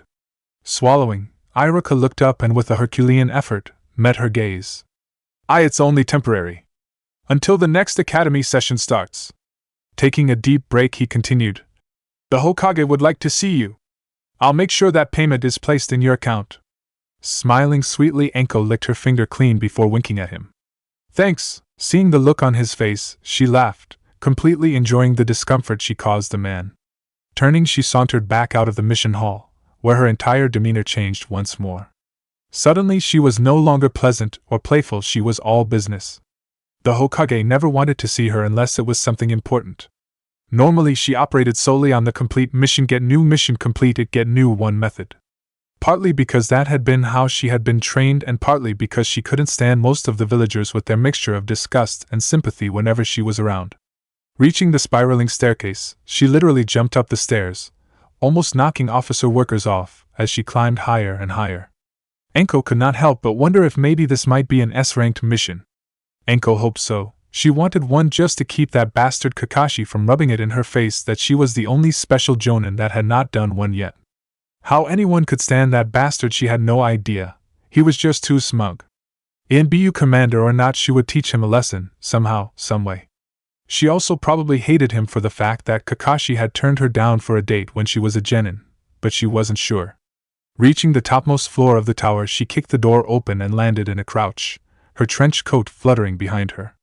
Sadly, there was no one to appreciate her appearance, or at least no one she could see. It did not take a genius to know that Anbu would be all over her if she tried anything. Sighing, she strode down the short hallway toward the door at the far end. Without hesitating, she pushed the door open, talking without looking around. Yo, old bastard! The Hokage looked up from his desk, an eyebrow twitching at the remark but smiling anyway.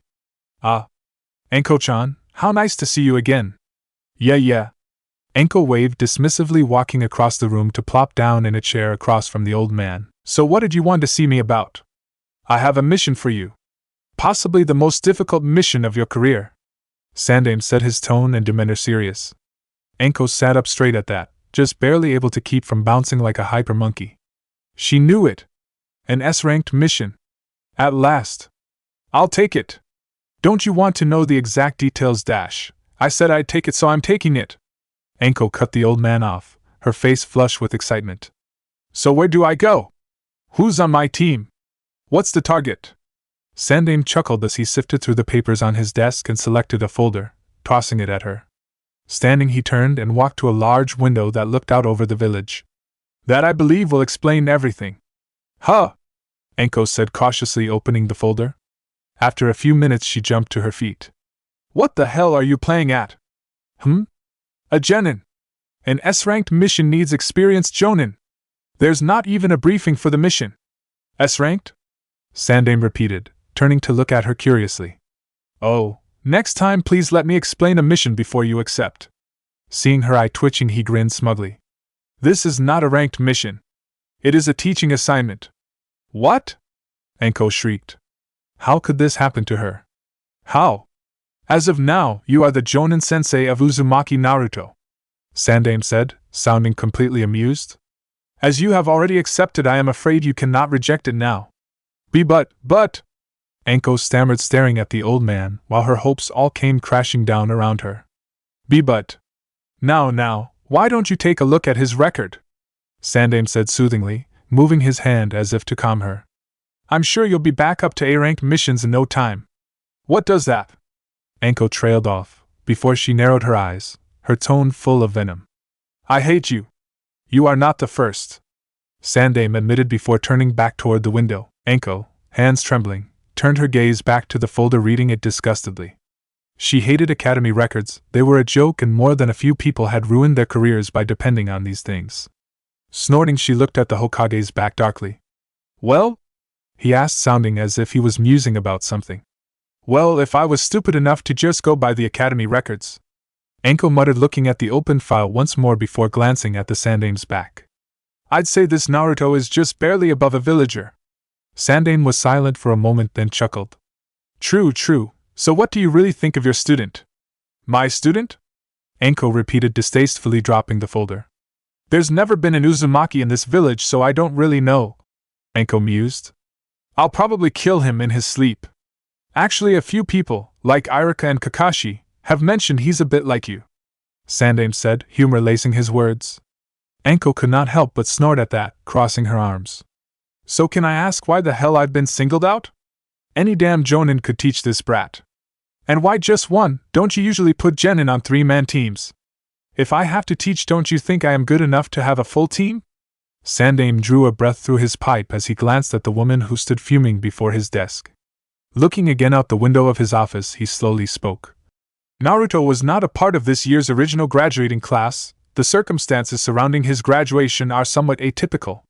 As such, he was not accounted for when the genin teams were originally put together. Incorporating him into one of the existing teams would be difficult, so it was decided that this arrangement would be more appropriate. Chuckling to himself as if he had just remembered some old joke, the Sandaime continued. In fact, I think Naruto will do much better as an apprentice than in a genin team. The boy has a lot of potential for independent action, just like you did. At this, Sandaime turned to stare at her, his expression serious. The other 9 all have above-average jonin senseis. This boy, I am expecting extraordinary things from him, so I needed an appropriate sensei. 9? Enko asked, allowing the compliment to roll off her back. If you recall, graduating from the academy is not the final step to becoming a genin. Each jonin sensei has the right to challenge their new students with a test of their own design before accepting them. This year a full 27 academy students passed the academy graduation exam, but of these I only expect 9 to be accepted by their assigned jonin senseis. If Naruto passes your test, that would make 10. Sandaime said, puffing on his pipe. Those that remain will be the best of their year. I think, however, that your student will be the most highly regarded. Enko closed her eyes, fighting to keep from blowing up on the man. Murder of a Hokage was frowned on, sometimes justified, but frowned on. Still, there was this test. She could probably devise something that would guarantee her freedom from this assignment very soon. Not that that made her any happier. Well, that's it. He will be looking for you at the academy soon. Sandame said in obvious dismissal. I still don't get it. Enko muttered, shaking her head. Why me? If I told you, then Kakashi-san would have to have you removed. Sandame said in a low, serious tone. Enko was silent for a moment, then scowling she bowed and prepared to leave the Sadame's office.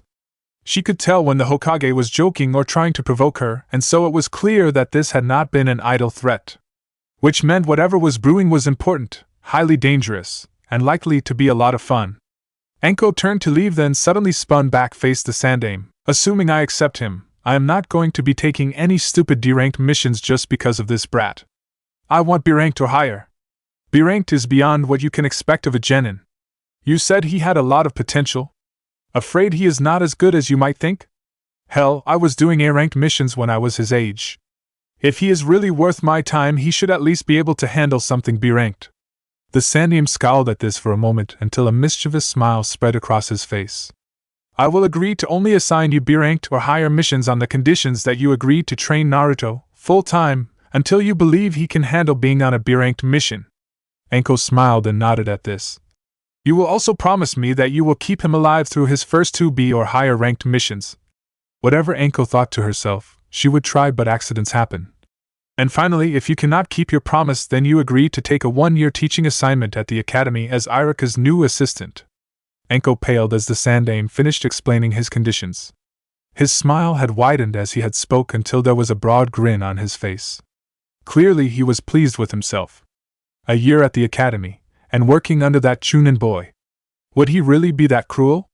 Of course, you could always just accept a series of D and C ranked missions like the other genin teams. Now, if Enko had been anything other than a trained kunoichi, she might have been caught by the dilemma posed by the Hokage. Danger, however, had an effect on her mind similar to the effect of adrenaline on the body. It pushed her thoughts into overdrive, heightening her perception and creativity. Within a moment she had her solution. Shaking the image of a room full of prepubescent morons being instructed by a postpubescent idiot out of her head, Enko rationalized to herself, it didn't really matter what she agreed to. It was not like the kid had any chance of passing the test that she had just devised for him. This assignment would be over before the end of the day. Smiling devilishly to herself at this thought, she responded. All right then, I agree to your terms. Good, the Sandame said. You had better go to the academy now. I am sure your new student is eager to meet his new sensei. Enko left the room with the devilish grin still on her face as she thought about the test she would give Naruto. Chuckling to herself. It was perfect. It would make that bell test some of the jonin favored look like a walk in the park. Forget passing, Naruto would be lucky to stay alive. Naruto peeked out the door, his gaze growing disgruntled. What kind of sensei would be so damn late? Slamming the door with a thud, Naruto paced the empty classroom, grumbling and wondering what was going on. Irika had assured him over ramen that there was indeed a sensei coming for him. Naruto had been ecstatic he had a sensei. A private sensei even, nobody else could be around to make him look bad or to outperform him. Naruto stopped and rubbed his hands together gloatingly. First, he'd sharpen his skills up, and then he'd quickly get so good that he could outshine that bastard Sasuke. Then Sakura would notice him. Chuckling, he lost himself in his daydream until he heard something that sounded like footsteps, which meant he whipped around and rushed to the door, yanking it open, only to find the hallway empty. Damn it! Slamming the door once more, he started pacing, wondering what could keep his sensei from being here on time. Maybe they were important and had to do a bunch of things. Naruto nodded, pondering that. Yes, it would fit. The Hokage was usually late whenever he spoke to them during the academy. Suddenly he froze, eyes wide. What if his sensei was the Hokage? He started whooping and jumping around, acting like a complete idiot. Then he realized that no, the Hokage probably wouldn't be his sensei, and he deflated until he crumpled to the floor to stare hatefully at the door. Why is my sensei so damn late? Crossing his arms, he looked away, eyes appearing closed. All the other teams have gone off with their teachers. Naruto muttered. Even Irika-sensei left. Maybe whoever they had selected thought he wasn't worth the effort, that they were too good for him. He wallowed in his funk for a moment until he decided to punish the bastard. Hopping to his feet, he eyed the classroom before spotting an eraser. Grinning, he snatched it up and then jumped onto a table beside the doorway, carefully wedging the eraser between the door and the door frame. Hopping down, he chuckled, rubbing his hands together. Hee, this is what they get for being late. Eyes roaming his mind, started designing another step for his prank, smiling a bit like a trickster fox from a story. Suddenly remembering that Iruka kept glue in the bottom drawer of his desk, Naruto hurried over and retrieved said item. Grinning evilly, Naruto moved to the spot in front of the doorway and applied the liquid. Emptying the bottle, he grinned, wondering what else he could do. This prank needed something extra, something for that added oomph. Crossing his arms as he thought about it, he nodded, snapping his fingers. Aloud, in a gloating tone, he said, "Of course," and turned as if to retrieve whatever item he had thought of. Unfortunately, he had been so caught up in his prank on the teacher that had dared think he was too good to teach Naruto. The blonde had not noticed someone enter the room and move in behind him. Coming face to face with an adult, who was staring at him oddly, startled Naruto so bad that he stumbled backward and tripped, landing butt first in the glue and jarring the door so the eraser hit him on the head. Naruto quickly tried to get back to his feet, but found that he was stuck, even his hands dash. Cursing soundly, Naruto looked up at the person that had startled him, surprised to find the black-haired woman laughing at him. He even managed to ignore the fact that she was wearing a long trench coat, fishnet shirt, and a barely legal skirt. Still, he couldn't help that his cheeks were burning from embarrassment. "Who the hell are you?" Naruto questioned loudly, to give him a chance to recover some dignity. The woman let her laughter trail away, though she continued to chuckle. "I'm Madarashi Anko, your new sensei. I'm going to kill that old man, Hokage or not." Naruto grumbled, unable to believe that Iruka would have any part in selecting his new sensei. If the man had, Iruka would have given him a sensei better suited to Naruto's level. Anko, however, grinned. He was shorter than she expected, looked underfed too. His clothes seemed second-hand, and his hair, had it ever seen a comb? Those whiskers on his face looked natural, yet he wasn't an Inuzuka. Well, she didn't see anything that made her think he was anything special. Well, maybe his eyes. They were definitely determined enough. Sighing, Anko reclined against the railing behind her, eyeing the genin, who in turn eyed her very intently, almost too intently to be comfortable. What made it worse was the fact that he was not ogling her body. He was judging her as a ninja. "Okay, the book said that I should ask about your dreams and all that." "Book?" Naruto blinked. "Yeah." Anko grinned, rubbing at the back of her neck. "This is my first time, hee hee." "Well, not that first time, but you know what I mean." Naruto looked lost. "So anyway," Anko chirped before jabbing a finger at Naruto. "What is your dream?" "To surpass the Hokages," Naruto shouted, reaching up to touch his forehead protector. "Oh, and to invent 1-minute instant ramen. 'Cause waiting 3 minutes is horrible." "Dango's better," Anko said dismissively, preparing to move on with her test when Naruto interrupted her. "Ramen! Dango!" Anko shouted back, for no other reason than to argue. "Ramen!" Naruto shouted, jumping to his feet. "Dango! How can you resist the mouth-watering, sweet perfection of ramen?" Naruto demanded, crossing his arms. "Especially miso ramen. There is nothing better than sweet, enticing dango," Anko said, defending her food of choice while narrowing her eyes. It was a stupid argument, but damn it, the boy was pushing her buttons. Didn't he know that she was more than willing to skin him alive and hang him upside down by his toes? Both continued to glare at each other, bodies tensed as if preparing for an attack should the other insult their food choice again. Finally, Anko mastered herself, remembering that he would be dead soon, and relaxed, rolling her eyes. "Faye, whatever." "That's right," Naruto shouted, nodding decisively. "You know ramen is better than dango." Anko felt her eye twitch, and without meaning to, launched a kunai at the boy which grazed his cheek. The look on his face was priceless, and she believed he might have actually wet himself. "That shut you up," Naruto shouted, glaring at her. "Are you completely insane? Throwing kunai around like they're toys? That could have killed me. Be thankful my aim's slipping, runt," Anko retorted angrily. "Runt!" Naruto shouted, starting to charge toward her. "I'm going to dash." Whatever he was going to do, he never got to say, since before he could continue she was behind him, a hand firmly clamped over his mouth and a kunai against his throat. Obviously, talking with Naruto like a rational human being was out of the question. Dropping her former pleasantness, she allowed her more murderous side to emerge, which consisted of an intense killing intent and a sadistic streak in her voice. First off, I am not a sensei. I did not ask to be a sensei, and I don't want to be one. I have spent the last 12 years performing A-ranked missions. Understand? Naruto nodded faintly, and Anko pressed a little harder with the kunai. Second off, there were 27 graduates. Only a handful will actually remain genin. The others are sent back to the academy and in your case turned out into the civilian population. We decide who stays and who goes purely on a test that your sensei decides. Anko paused, smiling. Unfortunately for you, I don't like genin, and the test I have has an almost zero survival rate. Letting go, she saw the boy move away from her before turning around to glare at her. Screw you! The blonde shouted, only to make an eep sound when a kunai passed within inches of his head, taking a lock of his hair.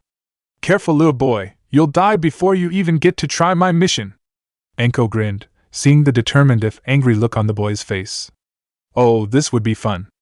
I want you to steal a particular book from a ninja named Hatake Kakashi. He has silver hair and wears a mask. The book is called Ika Ika Paradise, and he will probably be reading it if you find him. I know that book. It's a naughty book. Naruto shouted, eyes wide. You have 3 hours, 2.5 you spent waiting for me to arrive. Anko said, ignoring Naruto's outburst. Then, crossing her arms, narrowed her eyes. If you do manage to somehow not only survive but bring me said book within the time limit, I will accept you as a ninja and my apprentice. Naruto's gaze grew hard, almost to point of intimidating, and then he nodded. Dismissed. Anko was left alone on the roof, watching as the orange blur sped away from her. Absently, she wondered if she'd ever see Naruto again, and if so, how she would feel about it. An orange blur shot across the rooftops, searching everywhere while traveling in random directions. He only had 20 minutes left. He had to find this Kakashi, get that book, and get back. Passing the ramen stand, he was sorely tempted to stop and have several bowls. He even went so far as to slow down. Then, shaking his head, he averted his gaze and sped away. He could not dawdle. He did promise, however, that after he stole the book and got it back to Anko, he would eat ramen and plot revenge against the gods for giving him such an insane teacher. First, he would desecrate several shrines, just to show that he was not intimidated, and then he would. Wait, was that the man he was supposed to steal the book from? Skidding to a halt, uprooting several roofing tiles in the process, he came to a stop and turned to stare at the man. Yes, silver hair, masked face, little red naughty book. It was him, strolling down the semi-empty market street as if he did not have a care in the world. Without thinking, Naruto leapt from the rooftop and landed in a crouch, cutting the man off, grinning confidently. Hey, hey! Naruto shouted at the masked jonin, who continued walking towards him. I'm talking to you! Naruto shouted once more, not moving, preparing to attack. Yet, to his surprise, Kakashi somehow managed to appear behind him without even looking up from his book. Naruto spun around, scowling. Hey, you bastard! Don't just ignore me! Goaded into attacking, Naruto drew and tossed several kunai quickly, only to have the man catch each one without looking up from his book. Urk! Naruto took a step back, hand coming up in front of him. Geez, that was just crazy. Turning, Kakashi stared at him oddly, his tone bland. You're a little bit off, aren't you? You're the one that's off here! Naruto shouted, staring the man who slid the captured kunai into his pocket and continued to read his book. So what do you want? Kakashi asked, turning a page. Your book, Naruto answered flatly. Give it to me or I'll have to beat you up and take it. For a moment, Naruto thought that he had managed to scare the man, but Kakashi just continued to read, turning a page every so often before he suddenly looked up as if realizing that Naruto was still there. Oh, well then I suppose you'll have to beat me up and take it. That said, Kakashi returned to reading, not paying attention to Naruto anymore. Why that? Lifting his hands, he started to perform his sexy jutsu but stopped, scowling.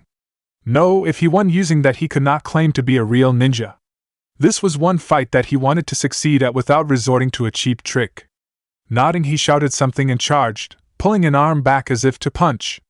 He changed his mind halfway through the attack and instead jumped while spinning. Normally a kick of some sort would follow this move, but instead Naruto threw a hammer fist, counting on the element of surprise.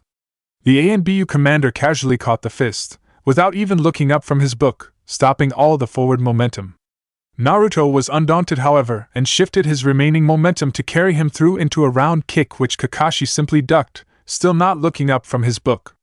Naruto felt his foot touch the ground a second before he pushed off again, a punch aimed at Kakashi's face. The ANBU commander, still in a crouching position, somehow managed to disappear and reappear behind a now frozen Naruto who had his punch fully extended dash. A ninja isn't supposed to get caught from behind, idiot, Kakashi said conversationally as Naruto turned eyes wide.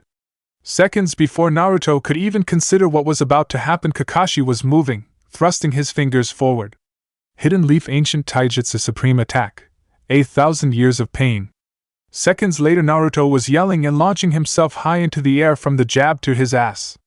Kakashi sighed, standing upright. He could not help but feel a little disappointed. He had expected more from Naruto, yet his taijutsu had been subpar at best.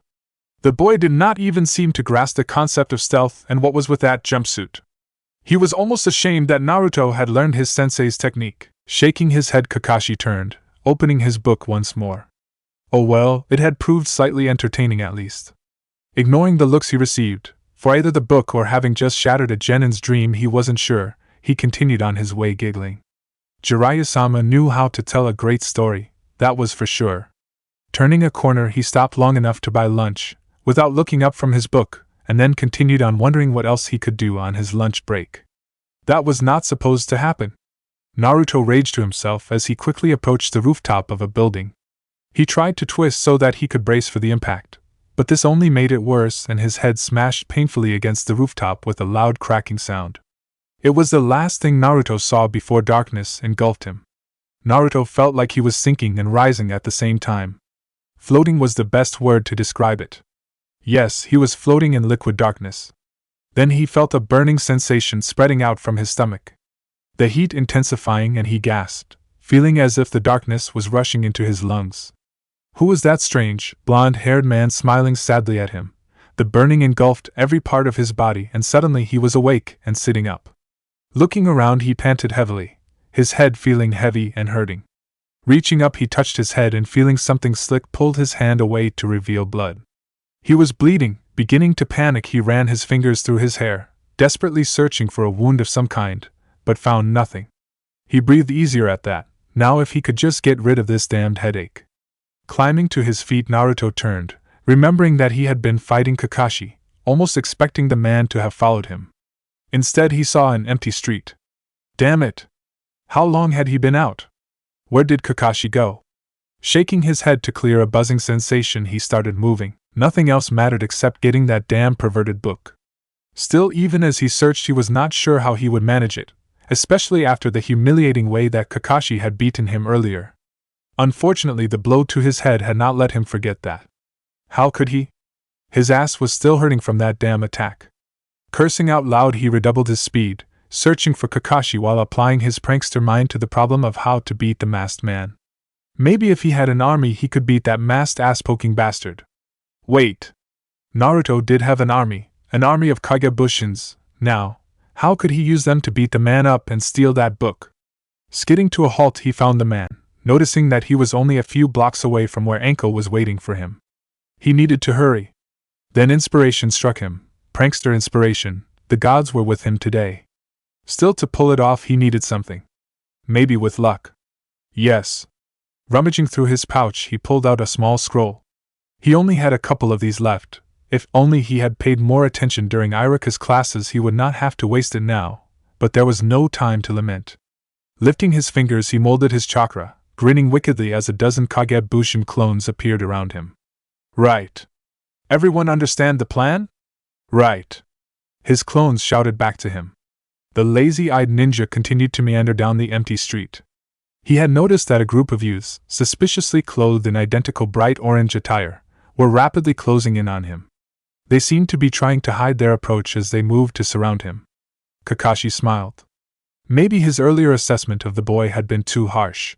Surrounding an enemy with superior numbers and then launching a surprise attack was a pretty good strategy. Basic, but a hell of a lot better than a genin trying to take on a jonin in a direct fight.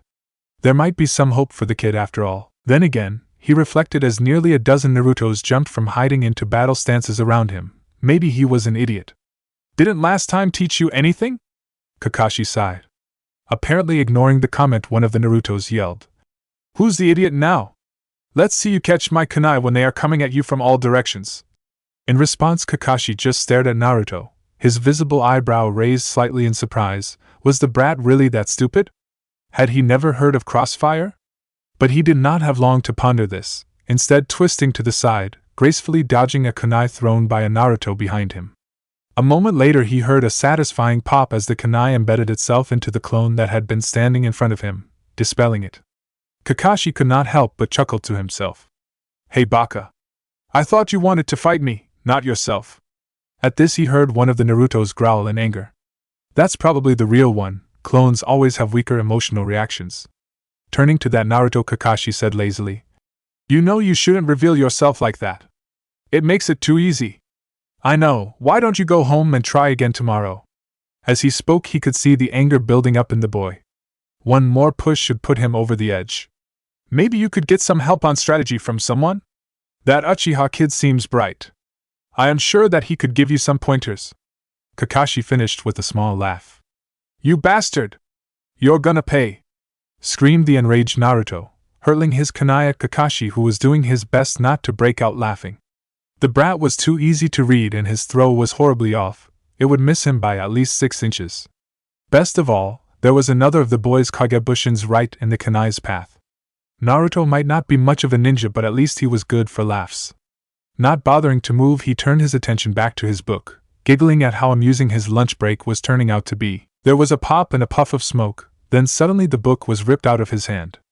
Whirling around he saw the Bushin who he had expected to be impaled by the thrown kunai deftly catch another Naruto who had been hurtling through the air clutching his little red book just before. For a moment Kakashi stood there in shock. The it hit him. It had all been a trick. The Bushin circle, the mock anger, the kunais, that kunai and Naruto, his book. His book! He was about to spring at the boy when he was tackled from behind and buried under a pile of orange ninjas. Throwing them off an instant later and standing up, Kakashi received his second shock of the day. The small, previously empty, street was now filled with over 100 Narutos, all grinning devilishly at him. Give it back to me! Kakashi seethed, a wave of killing intent rolling off of him. Oh, responded one of the Narutos nonchalantly. Well then I suppose that you'll have to beat me up and take it. The veins on Kakashi's forehead bulged. With pleasure, he said venomously. Kakashi knew what his mistake had been, it was obvious. He had underestimated the blonde genin, that was the only way such a trick could work.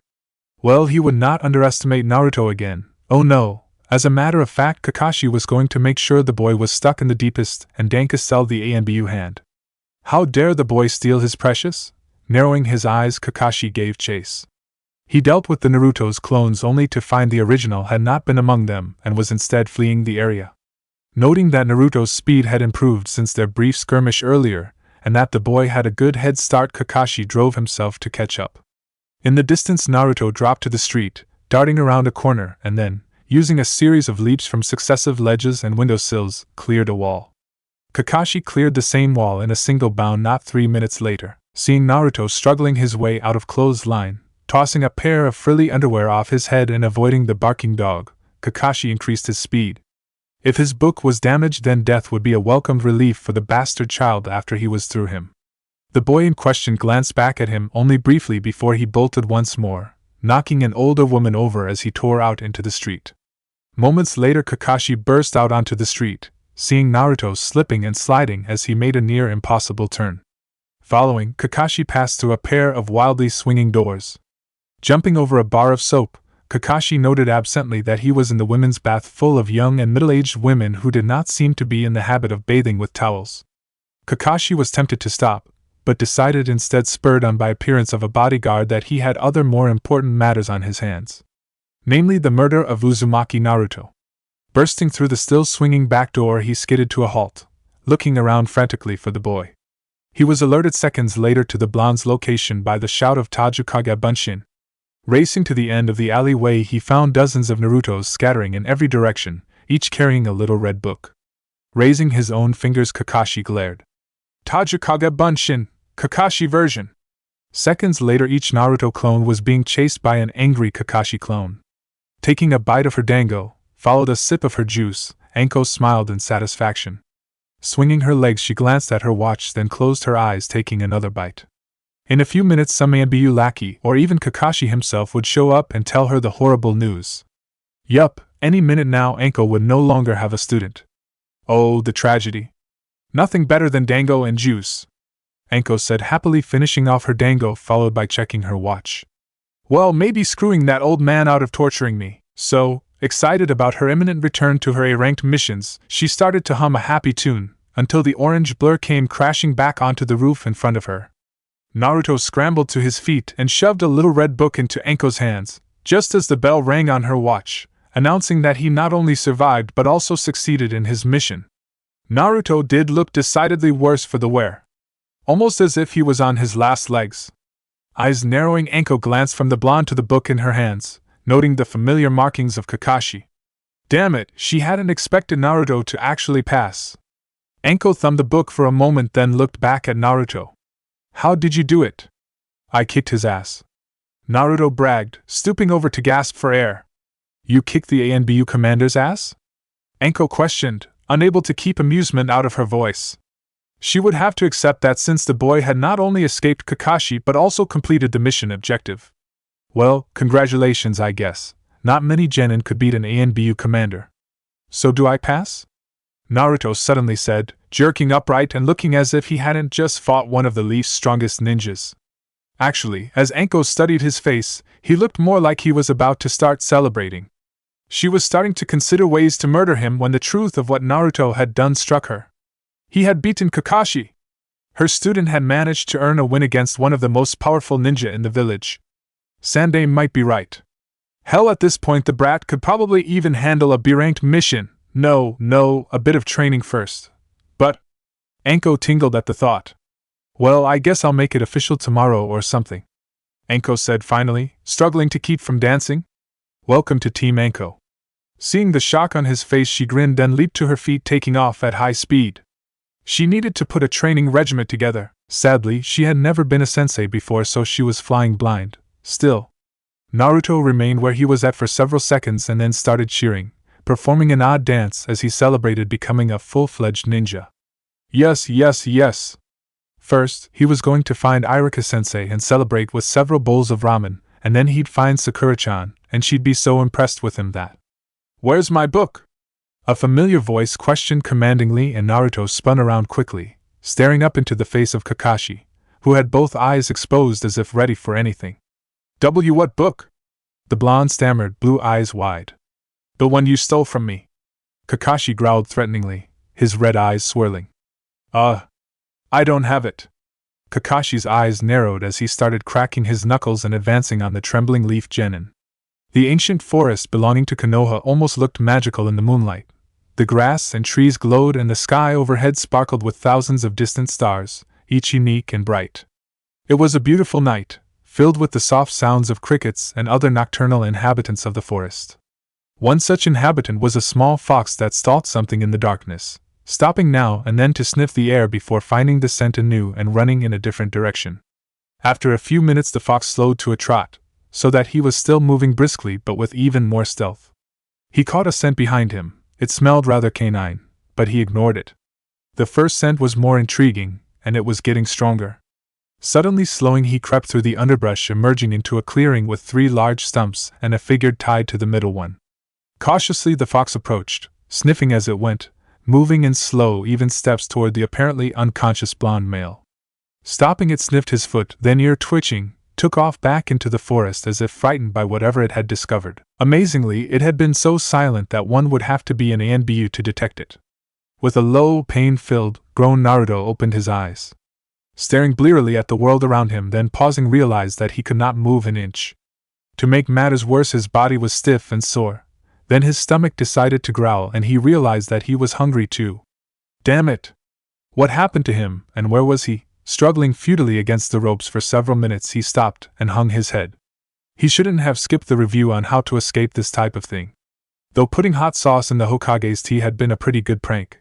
Still, it didn't help him much now, which meant he had only one option left. Hey! Someone untie me! Damn it! Naruto shouted, listening as his voice echoed before he repeated it. Chapter 3: Training.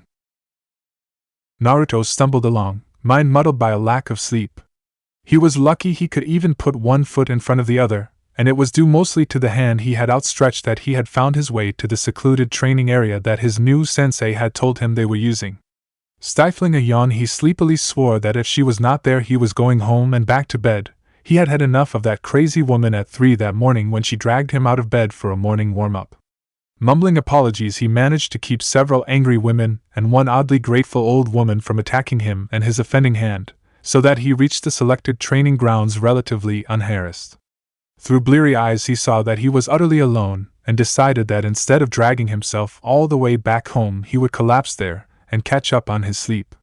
Collapsing like a puppet that had its strings cut, he sprawled out near one of the posts. Sleep, however, eluded him for the most part, thus he settled for dozing, allowing his mind to assault him with images of Sakura brining him bowls of free ramen while his sensei, Anko, would extol how he was more talented than anybody and how proud she was to be on the same team as the boy that could win against such strong opponents as Mizuki and Kakashi. Then he'd show her all his moves and wham! Ow! Naruto yelped, jerking at the sharp and painful contact with his ribs. Sitting upright, he turned his dark glare on the attacker who stood over him. Preparing to insult them, he found himself staring at the barely legal skirt that topped the legs of his sensei. Biting back his angry retort, he let his gaze drift even higher, over her immodest fishnet shirt, which conjured several odd daydreams in his head, to her smug face. Naruto could not help but blush faintly. "And what, may I ask, is going through your twisted little mind?" Anko inquired curiously, raising an eyebrow. "And nothing, Anko-sensei," Naruto shouted involuntarily, hands going behind his head nervously. Like whenever Sakura caught him staring at her in that way. Usually he would be hit over the head painfully. "Right," Anko said, narrowing her eyes. "Well, guess I'd better give you the rules now, huh?" "Right," Naruto said enthusiastically, nodding. While he was not a fan of rules, it could be said that he subscribed to the notion that they were made to be broken. He would listen to anything she wanted to say because she was going to help him become an even awesomer ninja. Reaching into her coat, she pulled out 3 kunai, holding them up between her fingers. "First," Anko said, sending a kunai speeding toward the space between his legs and crotch. "Get whatever perverted thoughts you have about my body out of your mind." Naruto started to protest, jumping to his feet only to duck as another kunai sailed over his head, taking several locks of his hair. Just how crazy was this woman? "Second, do not call me sensei. My name is Anko. I don't believe in being polite, and neither do you from what I can tell. So let's just save ourselves the trouble." Anko narrowed her eyes, studying him closely. "Also, keep the noise down. Mornings aren't my thing, especially after a night at the bars, and you're giving me a headache." Yeah," Naruto said, staring at the third-bladed weapon. "So, Anko, what's the other rule?" Twirling the weapon on her fingers, she managed a very disturbing grin. "We start with taijutsu sparring every day, but not until this kunai is embedded in a tree." That said, she took 2 leaps backwards and grasped the kunai with 3 fingers, flicking her wrist to send the weapon thudding into a nearby tree without looking. Naruto darted forward, missing the fact that his sensei was not moving an inch. She even seemed distracted, as if he wasn't that important. Narrowing his eyes, he redoubled his speed, intent on making her see that he was not somebody to take lightly. Much to his surprise, he found himself within striking distance without her moving. Training from the academy took over, and he pushed off the ground, attempting to send a right cross into her cheek. What happened next caught him completely by surprise. Anko twisted her body, swatting his punch up and away like it was a pesky fly, then jabbed 2 fingers into his armpit, sending intense pain up the side of his body. Yet before Naruto could even process that, she drove her palm into his chin, knocking him to the ground with a spray of blood as his teeth cut into his tongue. Blinded by pain, Naruto completely forgot about Anko as he brought his hands up to his mouth, where they grew slick with his blood. His mind was reeling, unable to process what had just happened.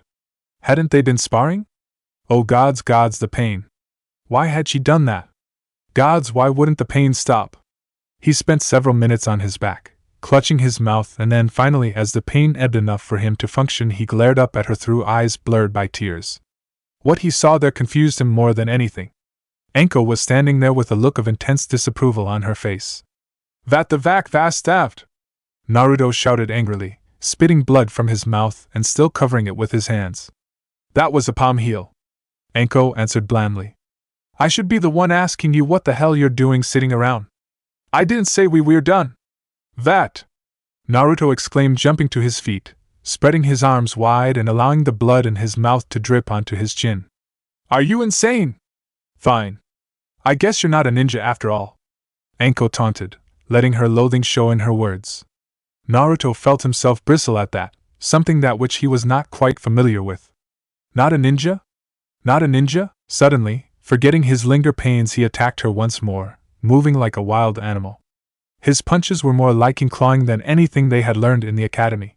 His mind seemed obsessed with hitting her, with whipping that smirk off her face.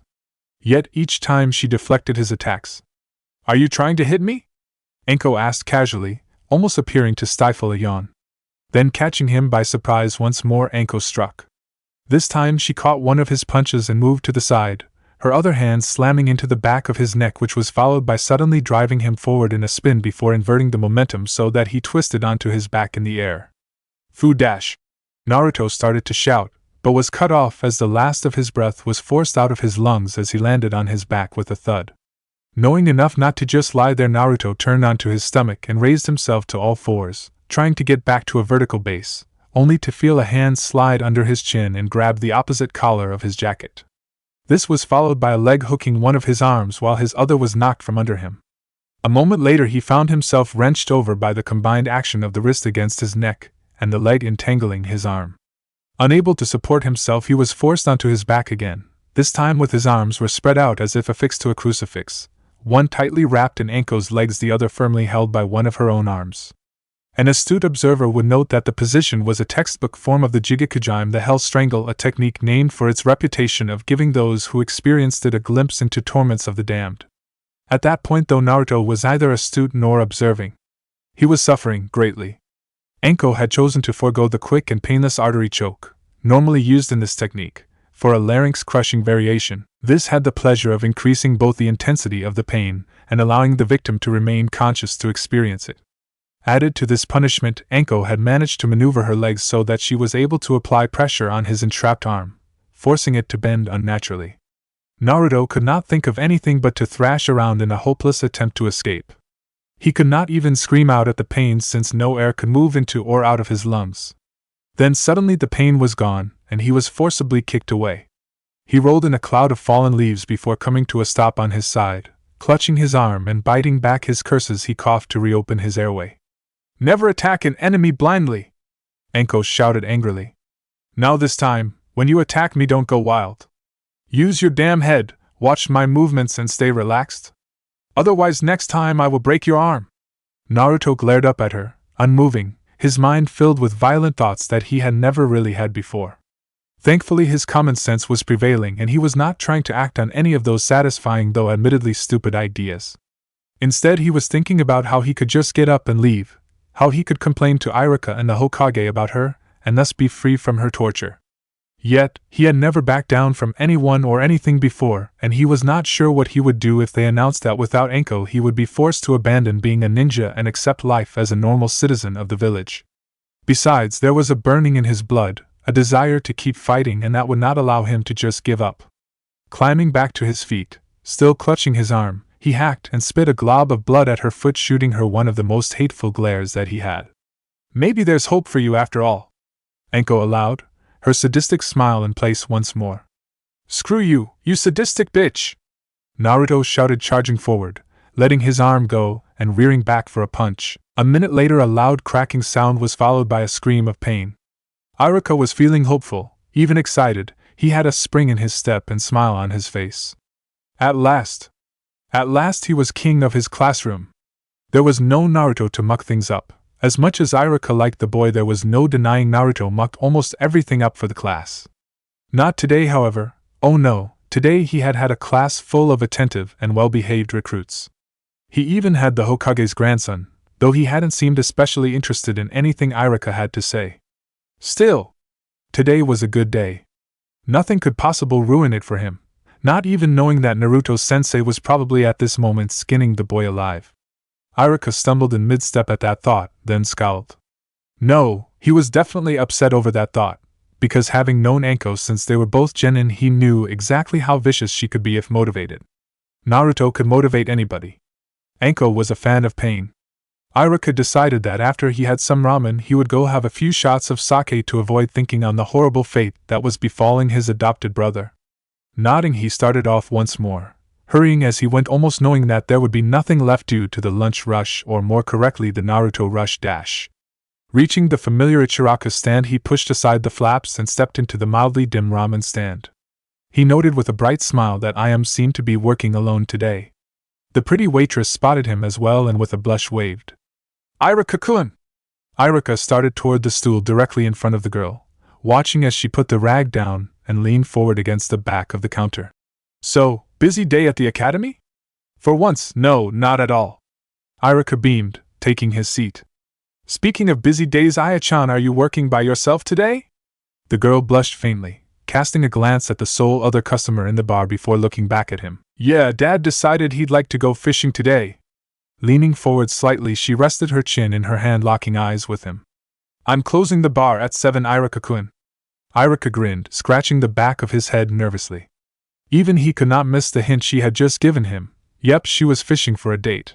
Sadly, Iruka just did not have enough confidence to believe that she would actually want to date him more than once. Aha, do you still have any ramen? I know it's a bit of a risk coming in following the lunch rush. Pouting, Iam stood up and cocked a hip, hand resting against the counter. We have plenty. Naruto never showed up today. That's strange, Iruka said, scratching the side of his nose. Well, I suppose his sensei kept him training. You mean he actually passed? Iam said, eyes wide. I thought he was just, I dunno, trying to get a free bowl of ramen or something. Oh no, he did. Iruka scowled slightly. Not that I'm exactly happy about who the Hokage choose to teach him. Oh? Iam frowned. Yeah, she's not exactly the teaching sort dash. Iruka trailed off, however, seeing the shock on Iam's face and the way her eyes had widened. Turning, Iruka expected to see, among things, Kakashi without his mask, or enemy shinobi pillaging the village, or the horrible sight of Iam's father, drunk and naked. Instead, he found himself staring at a disgruntled, bloodied, blonde genin known as Uzumaki Naruto. Iruka watched in total silence as the blonde shuffle walked forward, looking almost as if he was unsure of where he was. Naruto did not even seem to register that Iruka was there. He merely moved toward the counter and weakly climbed onto the stool beside Iruka, promptly allowing his head to flop forward. Iruka sat there in stunned silence. It did not look as if Naruto had been stabbed, but all that blood and the zombie-like manner with which he was moving. Yes, it was safe to say that Iruka was very worried. And Naruto? Iam whispered, reaching out to touch the blonde's head before hesitating and moving away slightly. Irk! Naruto groaned in response. Iruka glanced at a worried Iam, then back at Naruto, wondering what exactly Anko could have done to the boy to put him in this state. Are you okay? Irk! Iruka hesitated, fighting the urge to alternatively grab the boy and go to the hospital and hunting Anko down for an attempted murder. Instead, he settled for asking, in his mind, a very stupid question. What have you been doing? The blonde lifted his head at this, glaring. I've been training for 10 hours. Naruto's voice started to rise. With a sadistic, insane, psychotic bitch. Naruto, calm down, Iruka said, looking around almost embarrassedly. I'm sure she's just Dash. That psychotic bitch is trying to kill me, Naruto shouted before slamming his hand on the counter. Well, I hate to tell her this, but I am not going to die until I'm Hokage.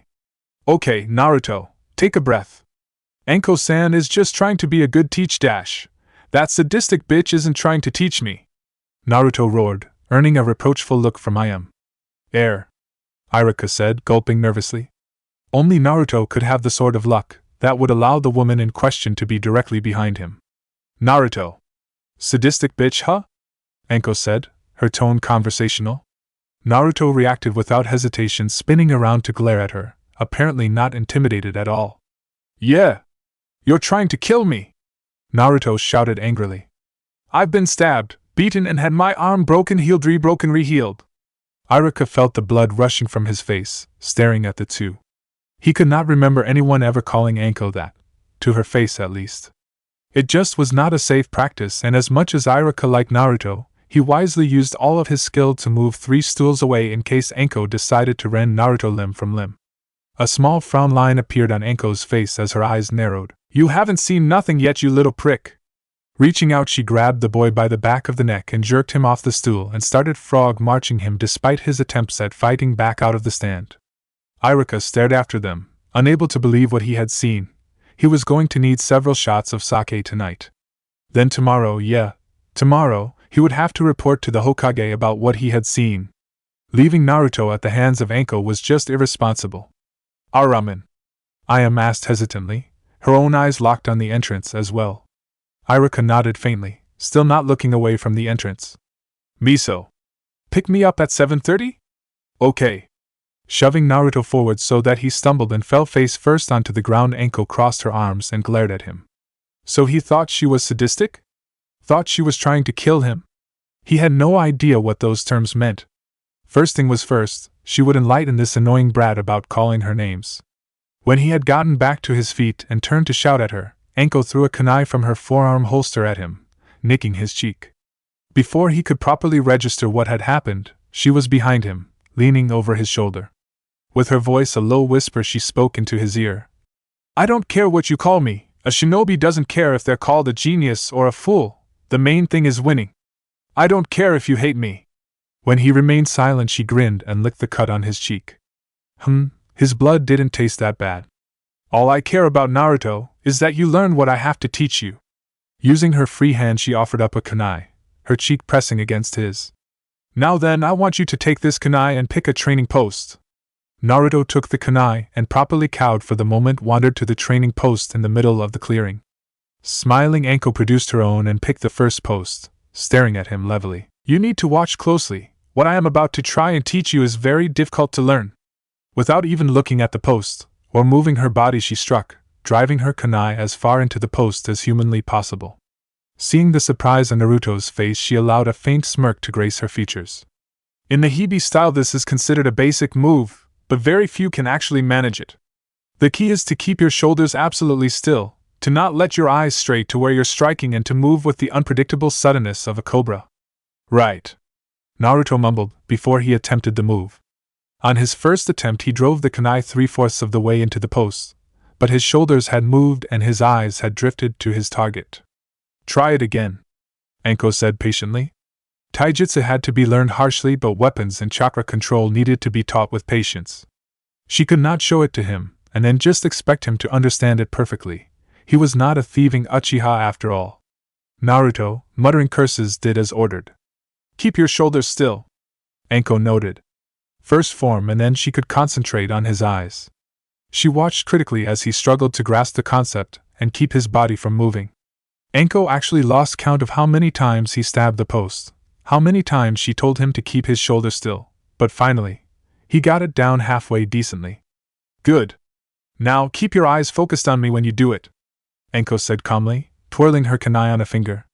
While she noted with displeasure the way his eyes would twitch toward the post just before he struck, Anko also noted how his arm jarred from the force of each blow. At least he was doing it with everything he had. Still, his form was sloppy as hell. Well, it would still be added in Anko's mental "I'm not going to kill Naruto because" list. So far, this list contained the fact that he seemed to recover from everything she did to him quickly, his atypically large chakra capacity, and his willingness to put everything into what he was doing. "Why am I doing this?" Naruto suddenly asked, glaring at her. Anko had to bite back her annoyance. "An enemy can't read your movements if you don't telegraph your intentions. That's the basic principle behind the Hibi style. Everything we do in this style is to deny our enemies the ability to predict what we're about to do." "Oh," Naruto said, scowling for a moment. "How'd you come up with it?" "I didn't," Anko said, narrowing her eyes. "My sensei developed this style back when he was a genin, to negate the reading abilities of the Uchiha and Hyuga." "Oh." Naruto scowled and thought for a moment. "So if I get this down, I can kick Sasuke's ass?" Anko raised an eyebrow. Rivalry seemed to really motivate the kid. "Not if you talk instead of practice." Nodding, Naruto resumed his training, striking even harder than before. Anko watched for a moment, frowning faintly. "Keep working on this. In an hour or so I'll show you the next step for this move." When he did not even act like he was listening, she smirked, jumping to the top of her post where she produced a carton of dango. Studying him more intently than ever, Anko could almost feel impressed with the amount of effort he was putting into his training. This was offset by the fact that he was one of the single most annoying people she had ever met. Continuing to frown, Anko finished at least 2 more sticks of dango, watching as he finally seemed to get the basic concept down, though his form was still sloppy as hell. Yeah, his shoulders were not moving, but there was still a slight shift in his weight every time he drove the kunai into the post. Still, it was a vast improvement compared to where he had started from. Stretching, she took a step off the post, landing lightly beside it with her hands in her pockets. Stop!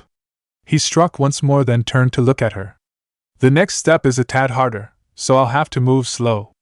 Pay extra attention, alright? Fine. Anko smiled faintly, deselecting her kunai, and took a step forward while ducking to the right. This was followed by her arm sweeping back to drive the kunai deep into the post at an angle. Turning, she smiled at the boy. The first step I showed you was so that you could learn not to telegraph your moves. This move is slightly different. You're taking a step forward and moving to the right, all without telegraphing it. But what good will that do? They'll just jump out of the way. Naruto protested. Anko smirked, almost hearing an echo of herself in that question.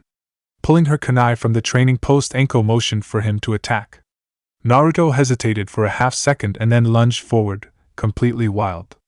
Anko struck perfectly, using the ring on the end of the kunai to hit his throat. The result was he fell on his ass, choking slightly.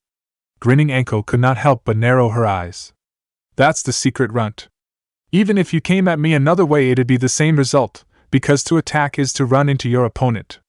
Shifting to the side lets you strike in a way that they can't read or expect. What? Naruto asked blankly. Do this, without telegraphing your moves, and you'll be 1 step above everyone from your year. Anko grinned before gesturing toward his post. Try it. Remember to stay close, pretend you're dodging a jab. You push off at an angle with your lead foot at the same time you strike. Anko moved back a half step, watching as he coughed, and got back to his feet to do as she ordered. Amazingly, he seemed to have the concept down better than the first move he practiced, but he still left a full foot between him and the post. Closer! Naruto spared her a glare and then tried it again, this time so fast and hard that he buried his kunai in the post. Turning, he glared at Anko, who smiled faintly. Now do that 100 more times. Both sides. And for Kami's sake, try to stop telegraphing your moves. Each step was taken with a sharp pain, born mostly from exhausted muscles and aching joints. The head was bent forward, the neck unable to fully support its weight. It could, by all accounts, have been considered a good thing to be going home after nearly a full day of unending torture. This was not taking into account that it was 11 at night and raining. So he was drenched, filled with pain, and walking through the only slum in Konoha. A slum that was noted for the high death rate for children and oblivious ninja. Yet Naruto went unaccosted. Why? He didn't care. He would worry about that tomorrow after he had slept for 8 to 12 hours. Stumbling up the stairs of the practically condemned building that his apartment resided in, ignoring his calves and lower back that insisted on reminding him of what they had been through that day, he felt his eyes going in and out of focus. Was it really only a few hours ago that he had been so loud and worried about why Anko was trying to kill him? Now here he was, swaying as he walked toward the battered door leading to his apartment, not caring one whit about the damn psychotic bitch. All he wanted was to collapse on his soft, comfortable bed and sleep. Sleep until he regained his will to eat ramen. Kami, that was blasphemy. Surely the gods of all that was right, pure, good and just in this world would see his plight and help him. Naruto dreaded thinking about what it would be like to not have an appetite for his precious ramen. What if he never wanted ramen again? It did not bear thinking about. Leaning against the door, consciousness threatening to leave him at any moment even as he shivered from the wet clothing clinging to his skin, while he searched wearily for his keys. It took him a good 20 minutes to realize that he had placed them in his inside pocket, and another 5 to remember which one belonged to his door. Grumbling, Naruto fumbled with the lock for several moments before he finally opened the door and stepped into his cold and empty apartment. In an automated motion he closed the door, locked it, and proceeded to his bed without even turning on the light. So what if he was alone and had no one to fuss over his state? He had grown up used to it. Maybe Iruka would care, but he was not there now. So Naruto did not notice nor care. All he was interested in was falling blissfully into the arms of sleep. The second his knees hit the edge of the bed, he collapsed forward, face buried in the pillow, not caring that blood and rain water were soaking from his clothes and hair into his sheets. He was asleep in an instant, tossing and turning minutes later, mumbling as his body started the long search for a position that allowed him a comfortable night's sleep. He tossed and turned, kicking blankets and stained pillows off the bed to sleep at an angle. Yet his body never found the proper position, and when the blaring of his alarm clock tore Naruto from his slumber, it felt as if the previous day had never ended. Every part of him demanded that he take the damned clock and smash it to dust. Still, his need for brutal destruction was put off by that fact that he was not alone. Much the way that prey can sense the presence of a predator, Naruto grew aware of a deadly presence in his room. A presence that had not been there when he had went to sleep. Specifically, he felt cold death in the aura of his sensei who stood in the doorway of his room. The unfairness of it all welled up, and Naruto reacted by seizing the nearest item and hurling it at her. His alarm clock had this unfortunate fate. As he sat up, he was caught completely by surprise when the clock smashed into the wall in the hallway as his sensei moved beside his bed, slamming the palm of her hand against his forehead. Naruto fell back, banging his head against the bed's headboard, as Anko narrowed her eyes, glaring at him. "I'll give you credit for being adaptive," Anko ground out, her bloodshot eyes glaring at him. "But you're still slow as hell and have no damn sense." "Bitch!"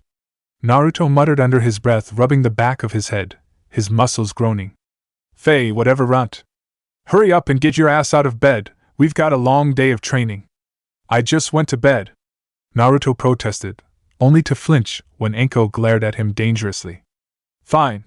Satisfied, Anko turned, walking back toward the door, only to stop and look back at him, her face scrunched up in disgust.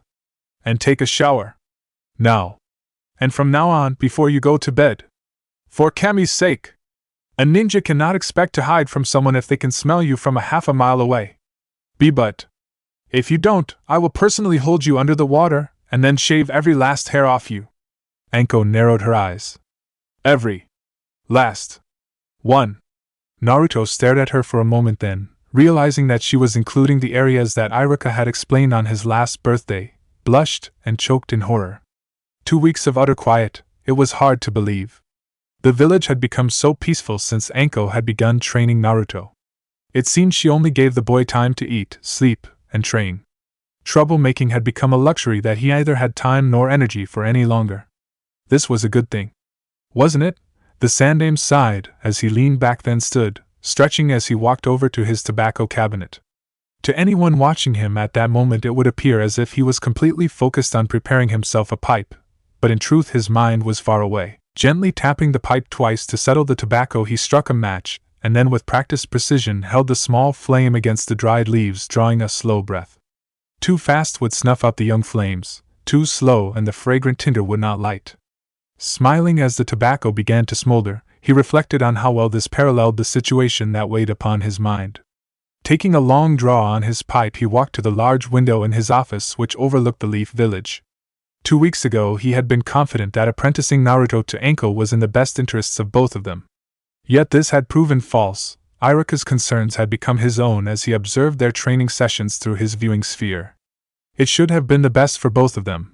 Naruto and Anko had walls that existed between them and the other members of the village. Naruto had no family or clan, the sole survivor of a terrible attack on the hospital, viewed with a loathing. Mostly because of a tendency to pull the most ingenious, infuriating, and disrespectful pranks ever seen. Anko, without family, tainted by an evil that was not her own making. Being younger than nearly everyone, being better than every other genin other than Kakashi. Isolated and forged into the ultimate killing tool for Orochimaru. A tool that, when its usefulness had been exhausted, was cast aside with a callousness lacking any trace of humanity. They should have been the perfect medicine for each other, should have helped each other. And yes, the boy's skills had improved greatly under her tutorage, but it was also clear to the Sandaime that his humanity was suffering. Turning to his chair, he sat down, puffing tiny clouds from his pipe. Orochimaru had trained Anko to kill her humanity, and replace it with an ability to serve him effectively, without questions. Now, from what he could tell, Anko was using the same training on Naruto. Sandaime shook his head again, a feeling of weariness settling on his shoulders. Why did he have to do this? Why wasn't the Yondaime still alive? This was supposed to be his job. Sandaime was a tired old man. He felt almost as if he was ready to crumble under the pressure. Groaning, the Sandaime leaned back in his chair and located his cup of green tea while turning his mind to the security reports splayed out over his desk. Sipping at the bitter drink, he allowed his eyes to scan over a report from the ANBU team in Wind Country. It outlined, in no uncertain terms, the dangerous nature of one of the Sand Village's expected Chunin hopefuls, Gaara of the Desert. Normally, the boy would not be a problem. A few ANBU teams slipped into the Chunin exam to keep an eye on him. Yet this would prove impractical due to whispers from Rain about the possibility of renewed hostility from the Stone Village. Adequate monitoring of this situation would require a substantial portion of his ANBU forces. Still, Sandaime could not ignore Gaara. Kazekage's son or not, a loose cannon demon vessel was not a good thing to have within one's hidden village. Due to the dignitaries who would be in attendance, he had no choice but to put a few teams of ANBU into the crowd during the final exam. If he could avoid that for the earlier exams, though, that would be placing a lot of faith in the abilities of the Leaf Ninja who would be administering and monitoring these exams. Most of them would be from the Chunin ranks, so he would have to make sure they had experienced leadership who would be capable of dealing with anything unexpected that might arise. Who could he select? Kakashi, of course, would be needed to organize and lead the response to the stone threat. However, it should be possible to arrange his presence during the final exam. He could also, probably, arrange to have Ibiki for the first exam. But then who could he assign to the second? Anko had done it in the past, quite successfully. Well, if Anko was free of other duties, she would be perfect for the second exam. The third exam would not need a high-ranked jonin to lead it. It would have ANBU and at least a Kage present as well as his own presence. Thinking of the Chunin exam, how was Naruto going to participate? Sandaime frowned and tabled those thoughts for the moment, and set his tea to the side. He had so much to deal with, it would not be so bad if he was just a few years younger. Kami, please give me the strength and keep it peaceful for just a little while longer. Sandaime muttered in prayer, closing his eyes. All right, I want you to come at me with everything you have, Anko said, standing in the clearing while stretching. I mean everything: taijutsu, weapons, ninjutsu, everything, including an intent to kill. Seeing Naruto's blank stare, she narrowed her eyes. Or are you a coward like that Uchiha? Seeing the way Naruto reacted, Anko smiled and quickly jumped into the trees, avoiding the first rain of weapons. Somehow she had thought comparing him to that Uchiha would make him angry enough to attack. Chuckling, she slipped her kunai from the forearm holster and waited for the blonde. Seconds later he was charged toward her, putting the tree climbing training from earlier to good use. The sound of metal clashing filled the air, followed shortly by an orange and yellow blur leaping back to land on the balls of his feet. Across from him, in a casual stance, stood Anko, studying his posture and the way he breathed. After a few minutes she narrowed her eyes. While she was more than pleased with his stamina, his posture and movements were still disappointing. They had only exchanged a few brief kunai blows and he had still gotten his ass kicked, but he was not doing as nearly as horrible as he had 2 weeks ago. It was obvious to her why. Naruto revealed himself in each of his movements, and in the way he handled his weapons in combat. He was starting to use a rough and bastardized versions of her taijutsu style. He was mimicking her. Anko did not know whether to be pleased or not. After all, her moves came directly from one of the most feared ninja in the world, and it was nice to see them continue. Of course, they were being bastardized in such a way that it was almost an insult. He moved without any of her fluidity, and he wasn't handling his kunai correctly. You flick your wrist, Anko said suddenly, then seeing she had his attention, demonstrated by flicking her wrist to send a kunai into the branch he was standing on. When you throw a kunai, hold it with your thumb and first 2 fingers, then flick your wrist. Like a snake striking. Quick and sudden. Air. Okay? Naruto said, looking at her cautiously. If you're going to bastardize my style of fighting, at least get that right. Anko grinned and produced another kunai from the inside of her jacket sleeve. Now shall we continue? Or should I go see if Sasuke wants to train? Anko cackled to herself, seeing the way his eyes narrowed at that jab. Her humor faded when he suddenly threw his kunai at her, this time as she had just shown him. Dodging to the right, she moved quickly, pushing off the branch to go higher. Damn, he was a fast learner when pissed. Naruto was hot on her heels, struggling to follow her lead. Anko grinned, suddenly twisting around and darting back down toward him, left, then right, then another left. She caught him by surprise and could see the shock on his face as she slipped through his defense and slammed a fist into his stomach. Naruto plummeted, the air escaping him along with his kunai. Without missing a beat, Anko retrieved the bladed weapon and landed daintily on a branch, and watched as he continued to plummet until he managed to slap a hand against a tree branch and jerk himself to a stop with the application of chakra. Good, he had managed to figure out how to use the tree climbing exercise for something other than climbing. Anko considered him and the promise. There was no doubt that he had promise. But he was so haphazard when he regularly got his ass kicked by her, even when she was not really trying. And from what she had heard, Naruto was far below everyone else in his class in overall ability in terms of skill and knowledge. Should she give him a few pointers about her style? If so, then why not hand him a jutsu or two? Nothing too dangerous, and definitely nothing her sensei had taught her. But he needed something. Maybe the Kanashibari no jutsu? Anko muttered to herself, watching as Naruto pulled himself all the way onto the branch, breathing heavily. Is that all you got? I thought a future Hokage would have more. Naruto growled at that, and pushed his way upright, glaring at her before he created several Kagebunshin. Get her! Anko could not help but smirk, flipping backwards before plummeting straight to the ground.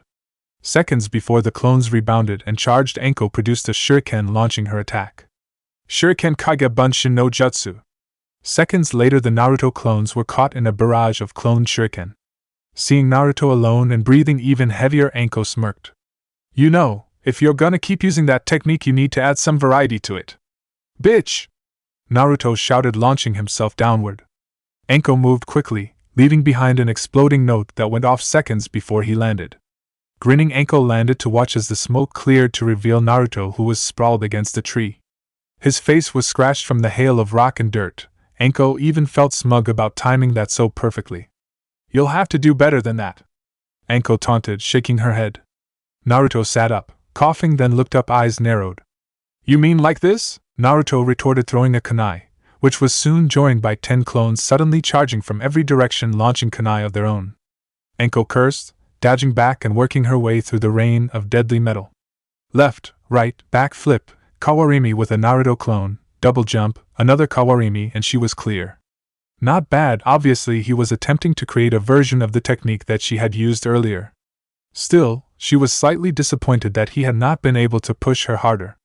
Crouching on ground, she focused on the boy and his clones, spread out in the branches and on the ground, 20 or so yards away from her. Anko frowned a little while watching as the Naruto she took to be the original panted, leaning against the tree.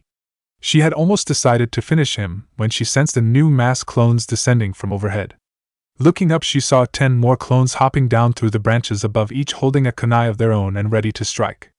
Anko grinned, happy to see that Naruto was not out of the fight yet, and prepared to move when a pair of legs and arms wrapped around her from behind once more. Surprise filling her face, she ran her eyes over the groups of clones above and in front of her.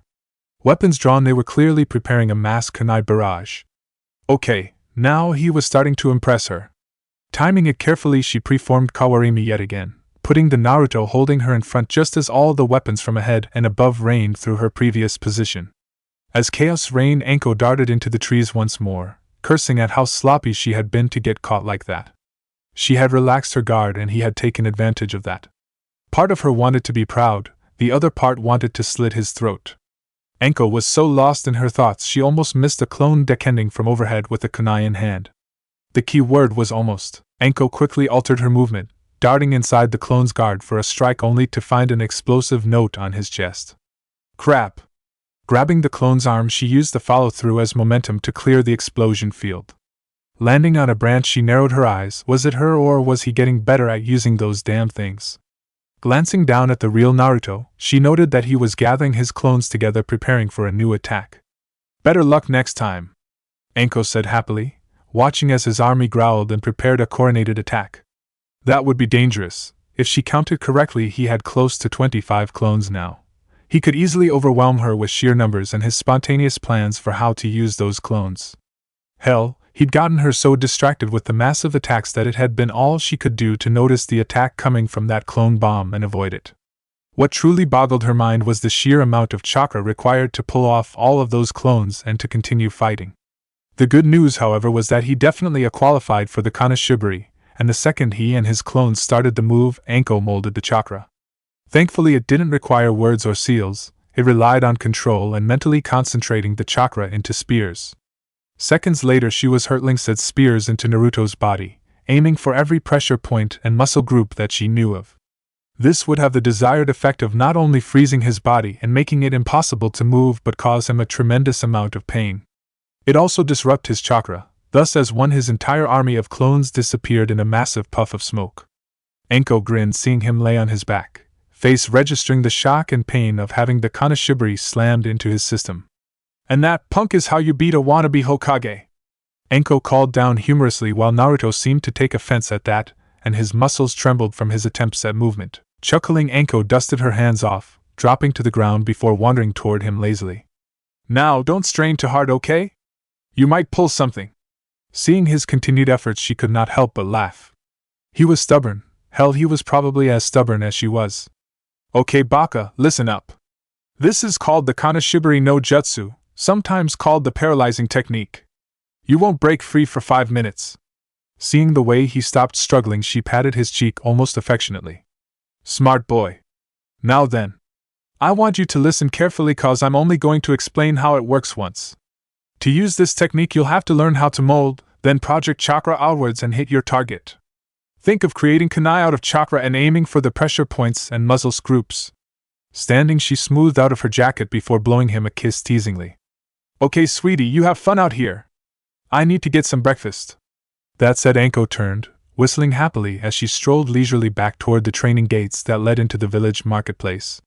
She would save the fact that if it was held any longer than 5 minutes, he would die for a later day. Naruto was tired. This was a very unusual situation mainly because Naruto never got tired. In the entire history of Konoha, the blonde had never been tired. Yet here he was, sprawled out on the ground in his blood-splattered jumpsuit, chin on his chest, snoring something horrible. This prompted more than one person passing by the training grounds to wonder if a psychotic squirrel was loose in the woods. The truth was Naruto had decided that he was more than entitled to a quick nap. So instead of using the private training time as Enko had intended, he had fled the area and found a secluded training place for his nap. It was even, by Naruto standards, a good nap. Ramen and Sakura were involved, so how could it not be? That is, until someone's foot came into sharp contact with his side. This met with a loud curse from the blonde, who stared up at the asshole who had just kicked him awake, not bothering to hide just how pissed he was at being disturbed from his nap. It took him a moment to realize that the figure that had kicked him awake was dressed in a gray fur-lined jacket and had a white puppy perched on his head. This did not induce him into a polite frame of mind. "Kiba! What the hell do you want?" Much to Naruto's continued displeasure, it was Sasuke that answered him. "For you to leave." Jumping to his feet, Naruto glared at the raven-haired boy who was leaning against a tree, with a pink-haired girl hovering nearby. "Don't you tell me what to do, Faye," Sasuke muttered, closing his eyes. Naruto glared at the boy, then snorted, crossing his arms. Before noticing Sakura, how could he have missed that lovely shade of pink? Standing nearby. "Sakura-chan!" Naruto said excitedly, moving toward her. "Hey, would you like to go get some ramen?" "Sure," Sakura said brightly, and Naruto thought he was going to die from surprise.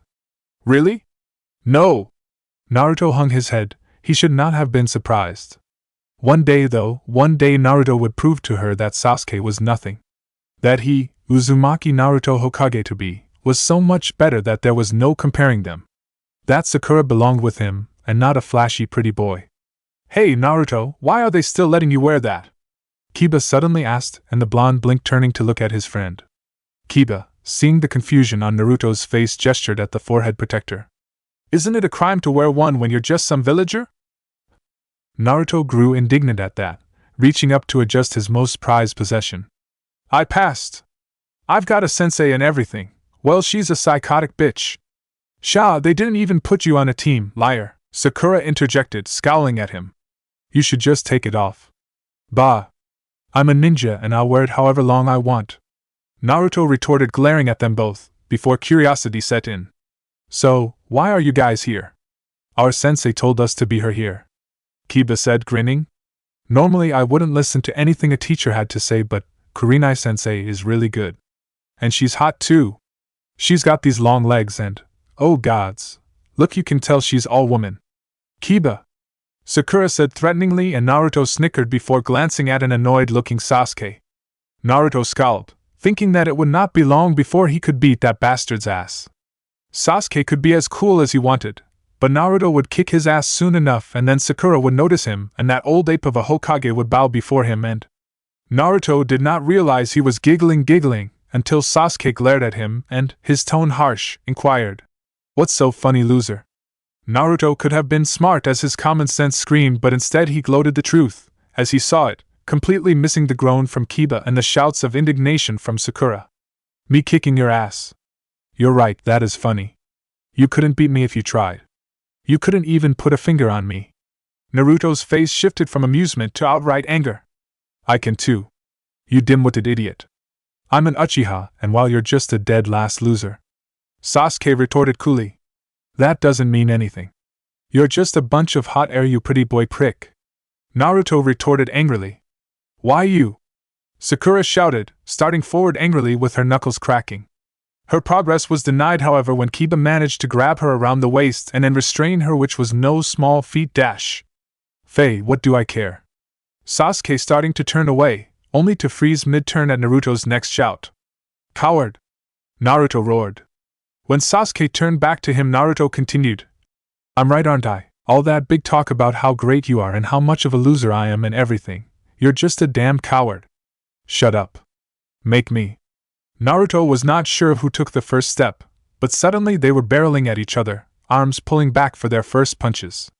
Naruto was not even sure why he had picked the fight, except maybe he wanted to impress Sakura. Yet it was anything but impressive when they clashed and Sasuke drove his fist into Naruto's mouth. Naruto reeled from the impact, and for one brief moment they froze. Then Sasuke shifted his weight and sent a round kick into his ribs. Naruto cried out as his feet left the ground from the blow, and he went tumbling across the ground before skidding to a halt. Getting back to his feet quickly, Naruto tried to prepare an attack, only to find Sasuke closing the gap with a punch. Naruto felt a moment of panic, and then he felt something else. It was like an instinct, and without thinking Naruto followed it, catching the punch and twisting his hips.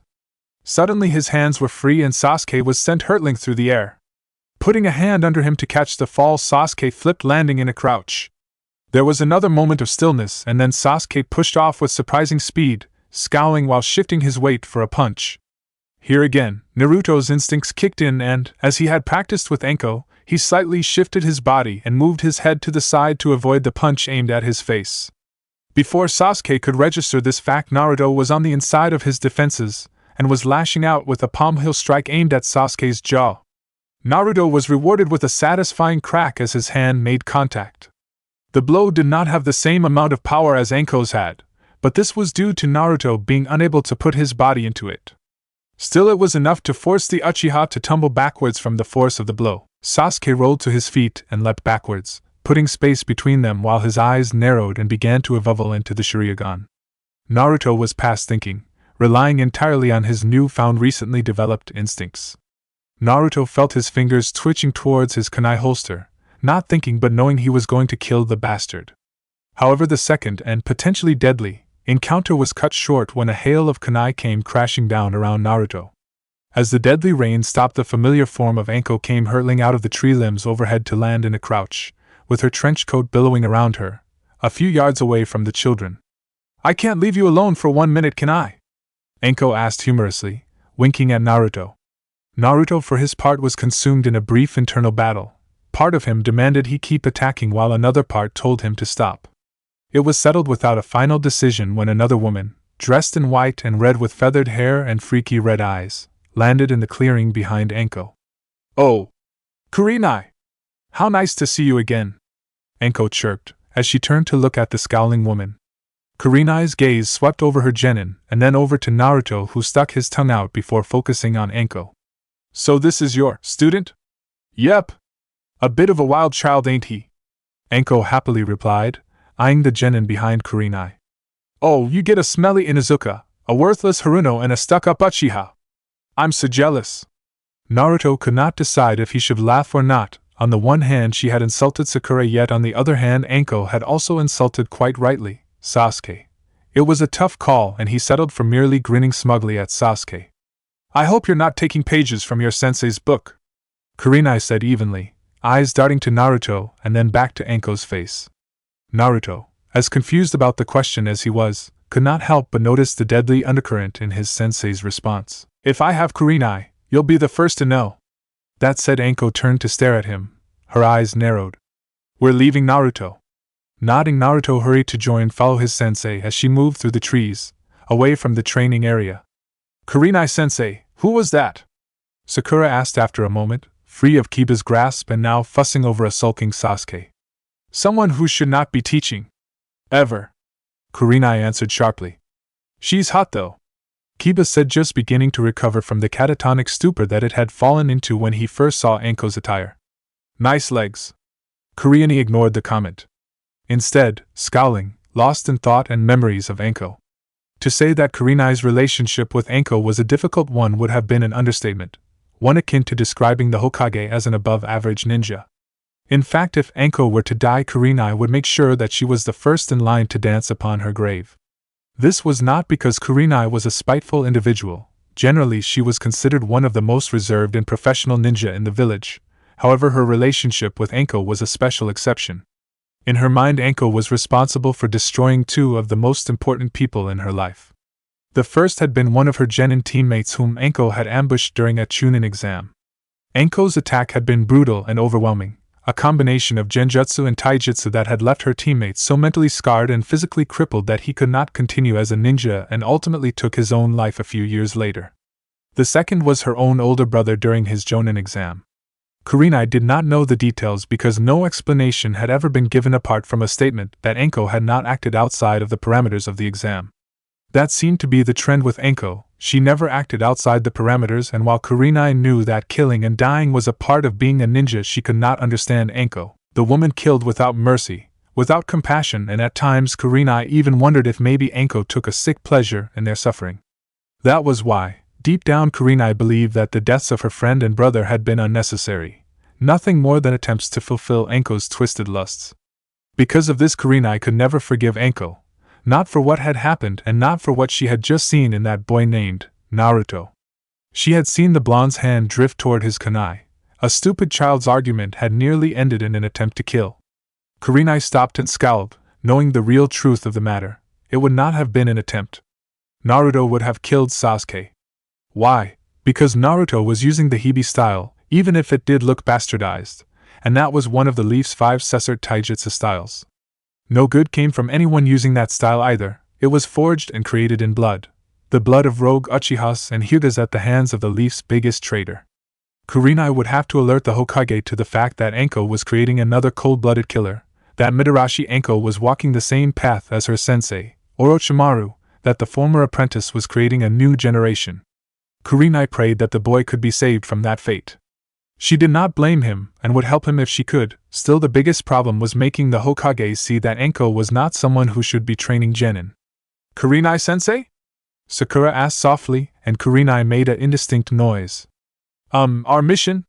Oh, Kurenai said, composing herself and turning to face her team, pulling their mission scroll. It's a C-ranked mission, but I think you guys are ready for it. We've been hired by a smaller country named Wave. They have no hidden village of their own. What are we supposed to do? Kiba asked excitedly, and Kurenai glanced at Sasuke, feeling her heart sink with the dark way he was staring in direction that Naruto had went. Just escort a bridge builder back to his home, and protect him until he finishes his current job. A good mission to get our feet wet with, Kurenai answered, looking away from the dark-haired boy. Kurenai could not risk letting the boys fight again, at least not until she had spoken with the Hokage, and something was done to save Naruto from the dark murderous path that he was starting to walk. Chapter 4 B Ranked. Silence reigned as the figure, dressed in orange and blue, darted from tree limb to tree limb looking for somewhere to hide. It seemed like a never-ending search. He had hidden most everywhere in this section of forest at some point over the last month. Seriously, Anko was going to have to let him expand the area of this game if she wanted a challenge. Coming to a stop, he looked around, mind racing as he tried to think of where to go. The hollow tree, no, he'd used that day before yesterday. Those bushes? No, he'd used those last week and they had poison ivy growing underneath them anyway. Like any good prey, he had no delusions of being a ninja. Right then he sensed the murderous Anko closing in on him. He needed to find something, and quick. Lacking other options, he jumped off the limb he had been perched onto another one and doubled back. praying that he could pass unnoticed beneath Anko. Naruto ducked down, lowering his speed and using a weak hinge to appear as a small squirrel. Maybe she would not notice him now. Hopefully it would buy him the few seconds he needed to get past her and to a more suitable location. He paused, acting like a squirrel watching as Anko passed overhead and then disappeared into the foliage. She'd missed him. Letting out a breath, he let his hinge collapse, wondering why even after all this time he was still having a bit of a problem with it. The sexy jutsu which Anko had approved of he could hold for an hour easily with very little effort, but any other type of hinge would only last for a few minutes at most without his complete concentration.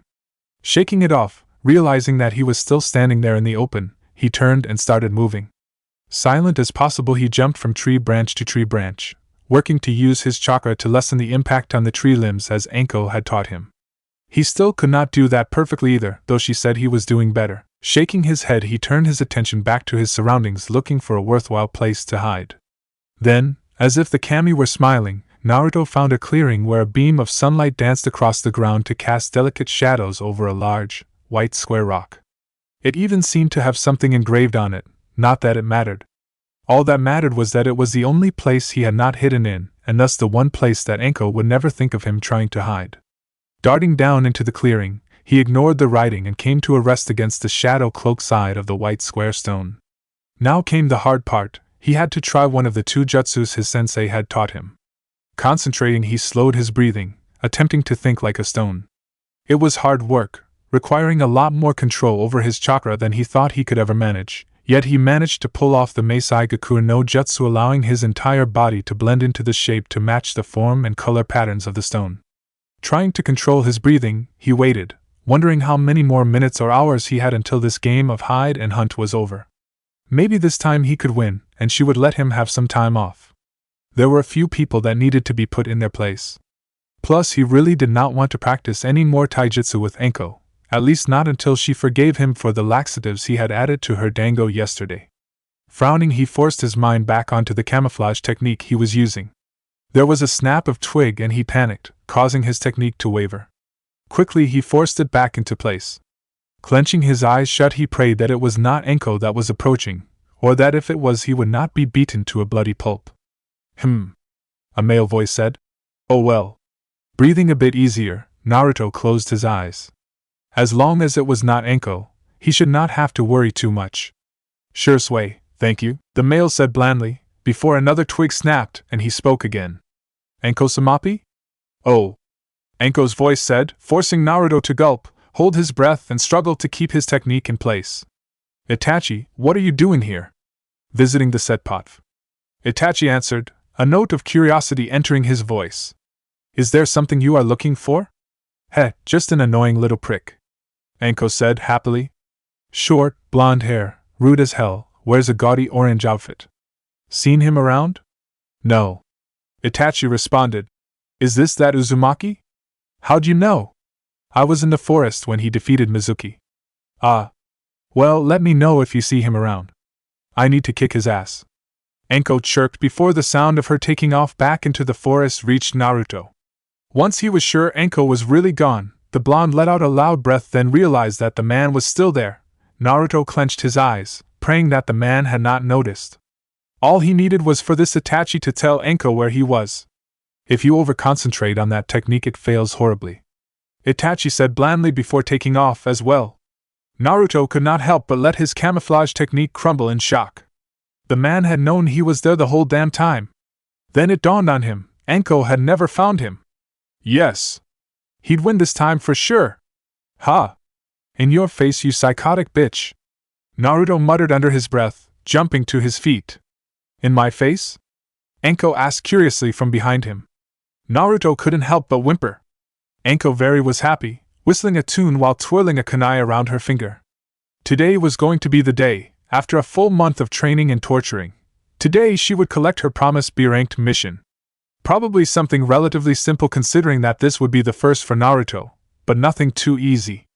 Maybe she would collect more than one, that way when they finished one off she could move them right on to the next. Nah, best take things one at a time. Entering the Hokage tower, she glanced around and then nodded, heading past the rows of desks and toward the mission assignment hall. The first thing she noted besides the fact that almost all the male genin were trying to eye her body was that an awful lot of teams were present. Was there some kind of problem with the mission assignments? Scowling, she continued on her way, not paying attention to a single team as she passed them by. Enko was not one to be denied. She had paid her dues, she had trained Naruto to the best he could achieve in a month, and now she should have her damn mission.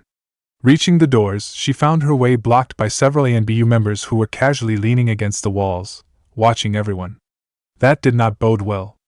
There was only one reason for ANBU to be present in the mission hall like this. There was a debriefing going on, which could take hours. Damn it! Enko muttered, glaring at the doors.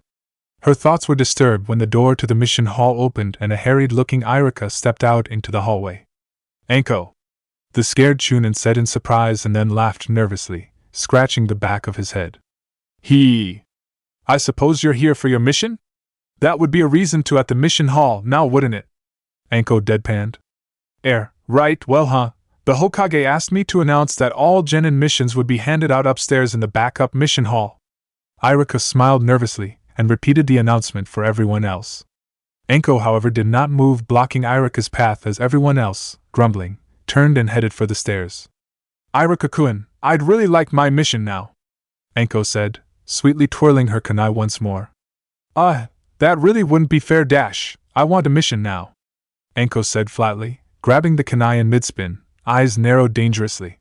Right. Irika stammered, retreating inside before returning with a stack of papers. Gulping, Irika quickly riffled through them before producing one and handing it to her. Here. Enko snatched it away, scanning the details, then glared at him, crumpling the paper. No D-ranked. B but, you're. Irika stopped, seeing the way she narrowed her eyes even more. We have a few C-ranked B, Enko said harshly. I want a B-ranked mission, like I was promised. B-ranked? Irika repeated before scowling. I'm not giving you a B-ranked mission, Enko growled, leaning forward threateningly. I want a B-ranked mission. Irika narrowed his own eyes, leaning toward her, holding his ground. No. If I don't get one, I am personally going to show you how exactly to skin someone alive, Enko promised, malice and killing intent radiating off her. I am not giving your team a B-ranked mission, Irika said, lifting his chin defiantly. Why not? Enko asked, her voice still threatening.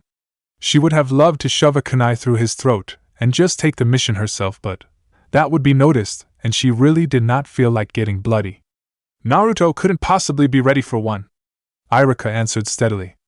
Besides which, we don't have any B-ranked missions right now. I know my teammate better than you. If I say he can handle B-ranked, he can handle one, Enko stated evenly, leaning back to glower at the scared Chunin, surprised that he would actually have enough backbone to stand up to her. We might have one at noon, Irika said slowly, not breaking eye contact with her. But you will have to get it from the Hokage directly. I will not assign it.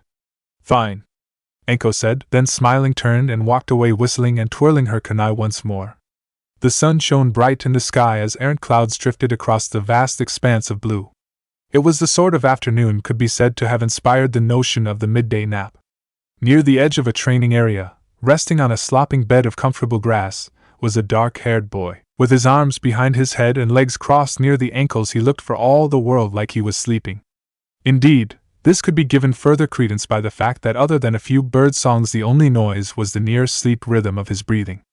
A casual observer might even think that this child was some sort of master in the art of relaxation, so perfect was the setting and all indications of concern and anxiety completely absent from his body. But then, even the thunderheads at the edge of a thunderstorm will appear serene when viewed from a distance. Stifling a yawn, the boy stared up dispassionately at the thin wisps of clouds overhead, wondering as always why clouds could have such trouble-free lives. Cloud watching had always been one of his favorite pastimes, a welcomed relief for a lazy child from his daily tasks. However, these days the boy's mind was so troubled that even this beloved escape could not help. In Naruto Shikamaru's life, up to this point, two things had been discovered that could truly motivate this notoriously lazy child: his mother's anger and the welfare of his friends. Just over a month ago he had, in a moment like this, reflected upon his future, and correctly predicted that his graduation from the Ninja Academy would reduce his exposure to the first of these forces. Not that his mother treated him any differently, now he simply had a better reason to avoid home. He had not, however, anticipated the effect graduating would affect the second. For some reason the fates, in their infinite wisdom, had decided to assign him to a team of fellow genin, made up of 2 pliant introverts and a sensei whose laziness rivaled his own. He felt a mixture of annoyance and relief when he considered his teammates. One was a Kimichi Choji whom he had known since he was a child and who he considered his closest friend, yet Choji rarely expressed interest in or opinions on anything non-food related. The other was Hyuga Hinata, a girl so timid, shy and apparently insecure that her voice never rose above a whisper. As for their sensei, Sarutobi Asuma, the man expressed a firm instructional belief that the best way to teach was to leave his students to their own devices, allowing them work through situation on their own and thus learn from the mistakes they made.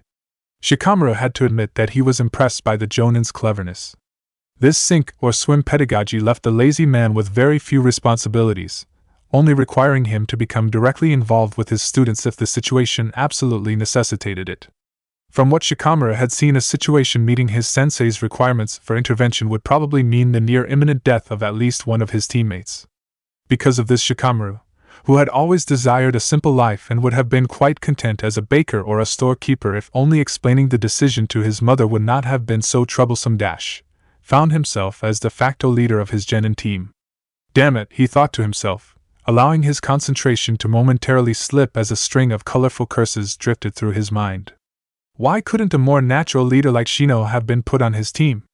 Or even one of those bossy, noisy girls, Sakura or Ino?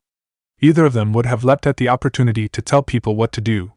Instead, during his precious cloud watching time, he was motivated, compelled even, to think about his team's strengths and weaknesses and to try to devise ways to ensure that none of them would be hurt or killed during their missions. Grinding his teeth, Shikamura began thinking through methods that they could use to signal each other without risk of detection. Needless to say, his mood grew steadily darker. Why did he have to be the leader? This train of thought was interrupted by an overly loud voice calling his name. Shikamura lifted a hand in front of his face to block the sun and stare up at a grinning blonde dressed in orange. Naruto. While not the most bothersome thing in the academy, the orange-clad boy had definitely been within the top 10. Oi, Shikamura! What are you doing out here alone? Naruto asked, happily plopping down beside him. Sighing, Shikamura looked back at the clouds. Asuma-sensei said to meet here. Huh? For training? Naruto asked, reclining beside Shikamaru, his hands behind his head. I'm getting sick of it, all this damn training. I mean, I thought we were done learning things after the academy, you know. Shikamaru closed his eyes, manfully repressing his groan. If only Asuma spent his time training them, then maybe he would not need to worry so much. Then his mind started turning over what the boy next to him was saying, how he was rattling on and on about training. Wait. Naruto did not have a team. How could he have a sensei and be training? This is troublesome, Shikamura said finally, cutting the blonde off at last. Naruto, everyone knows you don't have a team or a sensei. Pretending that you do and that you are continuing your career as a ninja is pointless. I'm not pretending, Naruto shouted, sitting up quickly, glaring down at him. Anko's insane and may be trying to kill me, but she is still my sensei and teaching me stuff. All this damn taijutsu, and weapons, and chakra control training. Sighing again, Shikamura closed his eyes, wondering why the fates had devised a new way to torture him this morning. Naruto clearly did not know how fortunate he was. No parent to force him into things, no teammates to worry about. Now that he was free of the academy, he could go and live a nice, simple, trouble-free life. Yet he insisted on holding on to this troublesome delusion. Naruto, first, I've never heard of this Anko, and second, if you really had graduated from the academy, you would have a team and would have been on several troublesome missions by now. I did, huh? Shikamura let out a heavy breath, opening his eyes. Obviously it would fall to him to try and get this boy to understand a simple matter. Everybody has been going on missions for the last month. Basically just D-rank ones now, little errands and tasks around the village, but I expect that they will get more troublesome soon. A bit of apprehension crept into his voice at the end just thinking about his team on such a mission. As troublesome as it is, they are required. And so I don't see how you could spend the month just training. Since I have seen every other genin from our class numerous times, either at mission hall or in the village performing their assignments. You A. almost definitely never became a genin, and B. are a horrible and troublesome liar. B. But I am a genin and do have a sensei, Naruto said, jumping to his feet. She's been trying to kill me for most of the past month, but she's taught me a couple of jutsus and… Shikamaru shook his head, tossing a small stone into the sky in mild frustration. If only his real sensei was half as motivated as Naruto's imaginary one seemed to be. This entire morning was proving to be much too troublesome. Have you been on a mission? Shikamaru finally asked, interrupting Naruto. When Naruto shook his head, Shikamaru sighed. Then it's obvious you're not a real genin. It's troublesome to say the same thing over and over. Everyone really has been going on missions? Naruto asked in a small voice. Yes. Including that bastard Sasuke? Yes. His team was even assigned an incredibly troublesome C-ranked mission. Involuntarily Shikamaru shivered at the though. C-rank missions carried a good chance of real combat, a prospect he dreaded facing with his team. They left the village nearly 2 weeks ago to go to Wave Country, as bodyguard to a bridge builder or something. Finishing, Shikamaru paused, his mind wandering again. As their leader, would he be able to keep Choji and Hinata safe when they were assigned missions like this? Lost in these thoughts, it was not until several minutes had passed that he opened his eyes to find that he was alone. Sighing, Shikamaru turned his eyes back to the sky and tried to relax. However, his mind returned to the signaling method that he had been working out earlier. His teammates would be arriving soon, and he needed to have it ready for them. They would not have much time trained before they would have to go to Mission Hall to get their day's assignment, and he did not expect his sensei to have anything to teach them. Scowling, he threw another stone into the sky as he muttered quietly to himself. Troublesome. This is all much too troublesome. Sighing, Anko finished her dango and then, swinging her legs, sent the stick sailing into the wall before her completing the kanji for brutality. Hopping off her post, she stretched, then turned, heading once more into the Hokage Tower, where she was promptly greeted by an office worker. Excuse me, the young woman stammered, gulping. Hokage-sama asked us to tell Wyu that he wants to see Wyu. That said, the woman recoiled, covering her head. Please don't kill me. Anko blinked, then sighed and shoved past the girl, heading for the stairs. She was really going to have to see about clearing up this misconception that she was a cold-blooded killer. That was her sensei, not her, damn it. Grumbling about stupid people that couldn't tell the difference, Anko stormed up the stairs and then, without her usual flamboyance, started for the Hokage's office. Pushing the door open, she entered the room, flopping into a chair in front of the old man's desk. You wanted to see me? Indeed, Sandaime said, coming through a door that led off to the Hokage's private room. Anko watched as he crossed the room and sat down heavily behind his desk, for once not smoking his pipe. So, a month. Anko blinked, frowning. Yeah. You have been teaching Naruto for a full month, alone and unsupervised, Sandaime said before he selected a thin folder and opened it. Do you really believe he is ready for B-ranked mission? Yeah, Anko said carelessly, frowning a little more. Why'd you drag me all the way up here? Because 2 people have made their reservations known, Sandaime said, eyes calculating before they returned to the folder. One, of course, is worried for the boy's welfare, both mentally and physically. The other one, I suspect, is mainly acting on old grudges. Sitting upright, Anko narrowed her eyes. What kind of reservations? Well, I believe Kurenai-chan worded it as Anko-san absolutely should not be endangering a young genin with teaching methods that are learned from her sensei. Naruto-kun has already demonstrated an aggressive personality, and under her tutelage this could become both more pronounced and dangerous. Sandaime answered, reading from the folder. Looking up, he raised an eyebrow. Care to put my mind at ease? That stupid little… Anko muttered, her glare intensifying on the folder before she looked at the Hokage.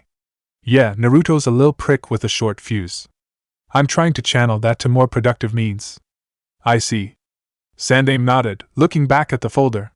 As for Yuka-kun, he is merely addressing the fact that Naruto has been clearly agitated concerning you and a belief that you were trying to kill him. He is worried about the boy also, since he claims to have seen blood on Naruto's jumpsuit several times. He calls me a psychotic bitch. I break his nose. We're the prefect team, Anko said in exasperation before holding her hand out. Look, can I just have my mission now? Anko, please tell me that you are not rushing his training, Sandaime said, leaning back in his chair. I would hate to think that you would be risking his life in the hurry to return to high-ranking missions. I'm not. Anko sighed, reaching up to rub at her temples. Naruto is as ready as any genin ever could be. You do remember our deal, correct? Sandaime said, selecting another folder, this one sealed, offering it to her. You must keep Naruto-kun alive. Yeah. Anko said indifferently as she took the folder and broke the seal. Grinning, she looked up at the Hokage, snapping it shut. Great! Well, we shouldn't be gone too long. That said, she turned and strode out of the room without waiting for a dismissal. Hatake Kakashi was known for being a very laid-back person. So laid back that there were even rumors of certain items of an illicit nature being responsible. The simple truth was, Kakashi was a laid-back person much the same way that the Sandaime was serious and Naruto, the infamous trickster of the village, was loud. So Druer, items of an illicit nature, were not involved. Unless you counted Ika Paradise as such. Kakashi still burned in a suppressed fury just remembering what it was like to have his precious books snatched away from him. That, however, is beside the point. What is the focus currently is that he is a very laid-back person. That was at least until he heard Anko's plans from a still nervous Iruka. Thus now he was every inch the ANBU commander that he was supposed to be. His precious book had been put up, his voice had become a bit rougher, more commanding. An ANBU had been dispatched immediately to keep an eye on Anko's genin, while 2 others watched her. Orders had been to observe and delay if needed until Kakashi could consult with the Hokage. This had proven more difficult than expected, since the Hokage's ANBU bodyguards had lost track of him. Then again, according to all of Kakashi's predecessors' accounts, it was almost a requirement that a Hokage could disappear on them without notice. After all, they were Hokage for a reason. Still, Kakashi managed to track the Sandaime down. Finally, Kakashi found him standing on top of the Hokage tower, staring up at the face of the Yondaime, his red and white robe fluttering around him. How the ANBU acting as his guards had missed that he had no clue. Kakashi made a mental note of checking their credentials once more. With an extra burst of chakra, he leapt up the side of the building, landing behind the Sandaime, who did not even look around at his sudden arrival. Hokage-sama. What is it, Kakashi-san? Standing upright from Kakashi approached the Hokage, his voice uncharacteristically serious. I received word that you gave Anko-san a B-ranked mission. Ah, the Hokage said, then remained silent before speaking again. Yes, I did. May I ask which one was it exactly? The diplomatic mission to the country of grass. Sandaime replied tiredly. Iruka said that the daimyo's ambassador is already at the rendezvous point, with his samurai bodyguard and Kasiji Ryo, the daimyo's 3-year-old daughter. This could prove problematic, Kakashi said. He was a tad lost. Why only 2 ninja? Not just any 2 either, but Naruto and Anko. Why would the Hokage want an unstable ninja and an equally unstable genin to take the mission? It sounded like a very important, very delicate and dangerous mission. There was no logical reason for the Hokage to want them to take the mission. Unless the Hokage knew something he didn't, or at least believed he knew something that Kakashi didn't. Have you ever wondered why exactly the Yondaime was found in that nursery? Sandaime inquired in a tired voice. Sensei was always strange, Kakashi admitted, raising an eyebrow. What did this have to do with Anko's antics? I have been wondering lately. There are some things that just do not add up. Sandaime muttered, finally turning to stare at Kakashi. Let her and Naruto handle the mission, but add whatever ANBU detail you think would be best. Just make sure they understand that they are to be an unseen and unnoticed presence, not to become involved unless there is no other option. Hokage-sama? This way we get both Naruto and Anko out of the village. Sandaime snickered. Peace at last. Kakashi felt all of his seriousness melt away as he watched the powerful man disappear into the building. Well, better inform the others. Reaching into his pouch, he produced the headset. Kakashi to surveillance on Team Anko, stand down. When he received confirmation, he glanced up at his old sensei, then shook his head, walking to the edge of the building. Kakashi to Tracker Team 5. Target Team Anko. Orders are to monitor and intervene only if need merits. Maybe he could find a nice tree to finish his precious Ika in. Anko entered the training area to find Naruto, who was for all intents and purposes trying to shatter a training post as he drove his punches into it. She stopped, taking a moment to watch his form, noting that it was still sloppy and wild, yet underlying that was the beginning of a fluidity required for the taijutsu he had been bastardizing.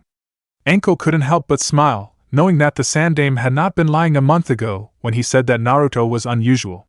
Enormous chakra capacity, rapid recovery from almost anything she could inflict on him. He learned quickly as long as he was learning with his body, thus she had created hide and hunt dash.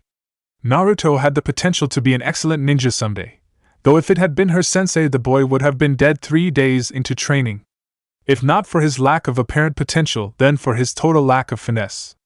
Then she saw how he was punching. How had that managed to escape her all this time? It was slow as hell and he was not even throwing it right. Faster, Anko finally said, her tone empty. Like a cobra when it strikes. Naruto stopped for a moment, turning to stare, and then scowling he turned back, his fist snapping out in almost a blur. Didn't they teach you to punch in the academy? Anko questioned harshly, before walking over to grab his fist. Jerking it up so that he could see, Anko slapped his first 2 knuckles. You hit with those and put your damn hip into it. Shoving his hand away, she sounded disgusted. Now punch the damn post. Naruto did as ordered, almost instantly wincing in pain. He started to say something, then narrowing his eyes he punched the post again. And again. And again. Rotate your hand, Anko said after a moment, her tone neutral. Your entire arm rotates, including your wrist, when you punch. Remember there's 5 parts to a punch: the chamber, direction, extension, rotation, and rechamber. Stupid. Naruto muttered and punched again, nailing the post as hard as he could.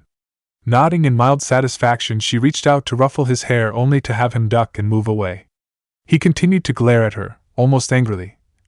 He was probably just tired of all this training. I've decided to cancel training for the day, Anko announced happily, then seeing his continued glare, started glaring herself. What the hell is wrong with you? Whoopee! Naruto grumbled, his tone trembling in anger. I get time off from training. Big deal, not like I get to do anything else. Anko remained silent, knowing that more would come without her prompting. Damn it! How come I'm the only genin that never goes out on missions? Huh! Everybody thinks I'm lying about graduating, about being a genin at all. So what? Who cares what they think? I'm tired of training. I want to go on a mission. I want to show everyone that I'm not just a dead last loser from the academy pretending to be a ninja, Naruto shouted, his eyes almost watering. You want to know why we've done nothing but train? Anko retorted sharply. It's because I was determined not to go on those damn D and C ranked missions. I wanted you good enough that we could do B and A ranked missions. Sasuke's already dash, what the hell does that matter? Anko cut him off angrily. He's a stupid Uchiha. If you're going to have a rival, you should pick one that doesn't have a family that are a bunch of thieves. Hell, the only ones with the damn Sharingan that are worthwhile are Itachi and Kakashi. But if I don't, then Sakura-chan dash, wake up! Anko shouted, cutting him off yet again. You aren't even friends with that girl. You'll never be friends, let alone her boyfriend. She's completely fixated on that lil Uchiha bastard that you're obsessing over. Grow up, we're ninja, not villagers in school. When all Naruto could do was stare at her, she snorted and produced the folder she'd gotten from the sandaime. Now, if this preteen emo moment is over, can you please focus on the fact that I've cancelled training because I've got us a juicy B-ranked mission? A mission! Naruto suddenly shouted, apparently recovered from his depression. Honest? Yep. A real mission, just like they should be. Anko cheered. It took you a month to get ready, but now we can do it. Hee. So what is the mission? We get to protect the daimyo or a princess or fight a whole army? Naruto gloated, rubbing his hands together excitedly. Anko stared at him for a moment, assessing if he was really ready for this. Once she committed, there would be no turning back, and if she was wrong, she would be stuck teaching in the academy. But the glint in his eyes reassured, and she grinned. It's a diplomatic mission to Grass Country. We'll be bodyguarding the Fire Daimyo's ambassador and his 3-year-old daughter. We got a really great mission. People always want to kill princesses. Right, Naruto suddenly shouted, running out of the training area only to come back a few minutes later. You better lead the way. Baka. You can't just run off on a mission like this with only the clothes on your back. Here. Fishing into one of the pockets of her trench coat, she pulled out a crumpled piece of paper. Handing it to Naruto, she continued. This is a list of basic equipment you are going to need. Get all the items on this list and meet me at the main gate in 2 hours. Turning, she paused to glance back at him with a smile that chased all the blood from his face. Don't be late. Then she was gone, and he was alone. Naruto hesitated outside the store entrance. He knew that this was not going to be easy. His childhood behavior had not made him many friends among the Konoha merchants, with the notable exception of the vendor of the village's finest ramen dash. Could he help it if some of the village's merchants were cheats and that he truly enjoyed exposing them? Unfortunately, the Konoha Merchants Guild was a tight-knit organization where rumors spread easily. Stories of his exploits, some justified and many fabricated, were commonly traded by its members, demonizing the boy to the extent that most of the village's merchants associated Naruto's patronage of their shops with imminent financial ruin. Of course, this made it very difficult for him to buy anything in the village. Most shops would turn him away at the door or chase him out if he managed to sneak inside. Thus the things he owned were limited to primarily hand-me-downs and discarded items. Thus Naruto had become very skilled at living on what he had at hand, but this skill would not help him gather all the items on the list Anko had given him, and he did not want to disappoint her. He understood the ramifications of that would be more painful than any he might encounter sneaking into a store. Closing his eyes and focusing, Naruto flashed through the required hand seals. Then with a puff of smoke he disappeared, to be replaced by a lightly tanned, dark-haired boy wearing a nondescript light brown shirt and khaki shorts. Unless they could detect the henge, would suspect that this boy was in fact Naruto. Carefully Naruto took a step forward, glancing at his appearance in the shop window.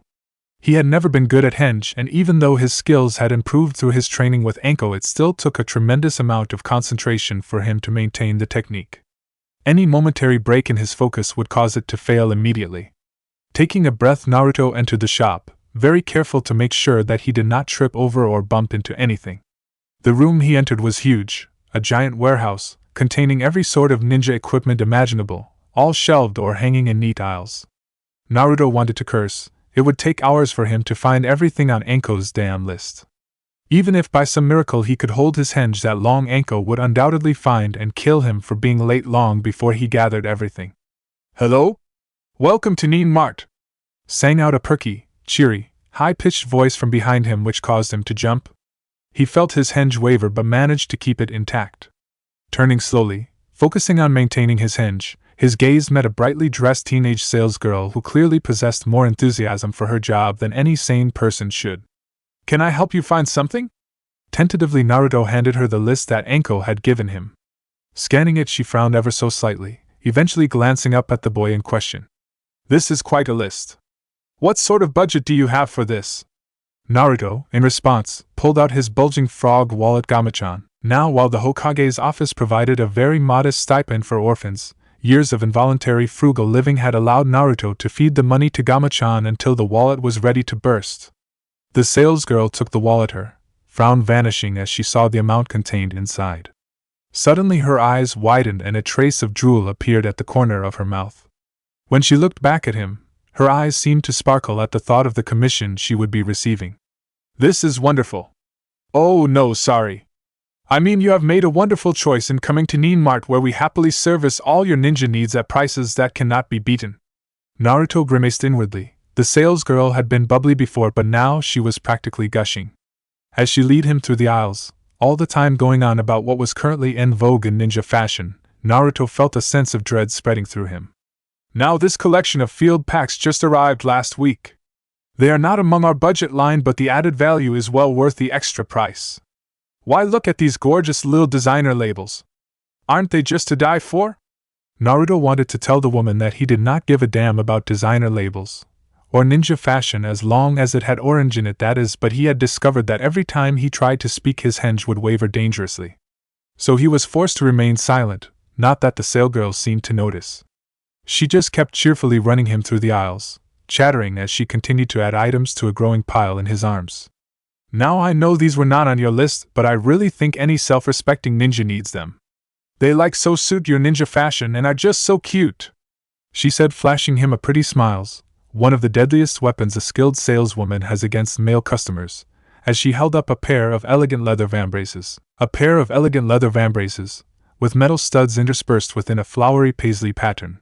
Naruto grimaced but decided that maybe they would be a nice gift for Sakura. Yeah, he could give them to her, and she'd be so grateful that, what the hell was he thinking? Anko was going to skin him alive if he did not find all the items on her damn list and get out of there soon. Glancing at the clock on the wall, then at his list, he felt like sobbing. They were only a third of the way done, and he had maybe a little over an hour left till he had to meet Anko. Just then a bell over the door to the shop clanged as a tall ninja, with circular dark sunglasses and black bandana tied over his hair, entered. Looking away from Naruto at the door, the young saleswoman paled slightly, her body tensing. Composing herself, she quickly brought a smile to her lips. "Hello, Ebisu-san. I will be with you in just a few minutes.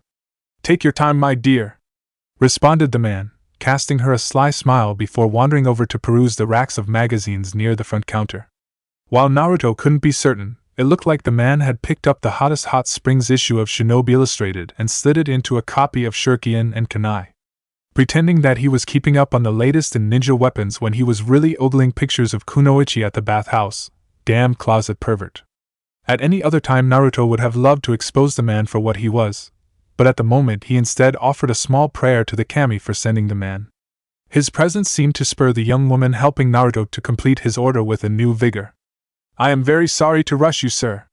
Here at Neen Mart we value all of our customers equally, especially when they are interested in making large purchases. However, Ebisu-san is one of our most regular and loyal customers. Keeping up with the most recent trends in ninja fashion is very important to him." She paused and beamed. Why, he was one of the first male Konoha shinobi to start wearing nail polish when that style reached us this spring. However, please do not get the impression that he's just some blind trend follower. He chose the most glorious maroon to be his own signature color, in spite of the predominance of royal purple among most of the fashionable shinobi who had adopted that trace chic style. Naruto was sorely tempted to let his henge go for the pleasure of cursing at her.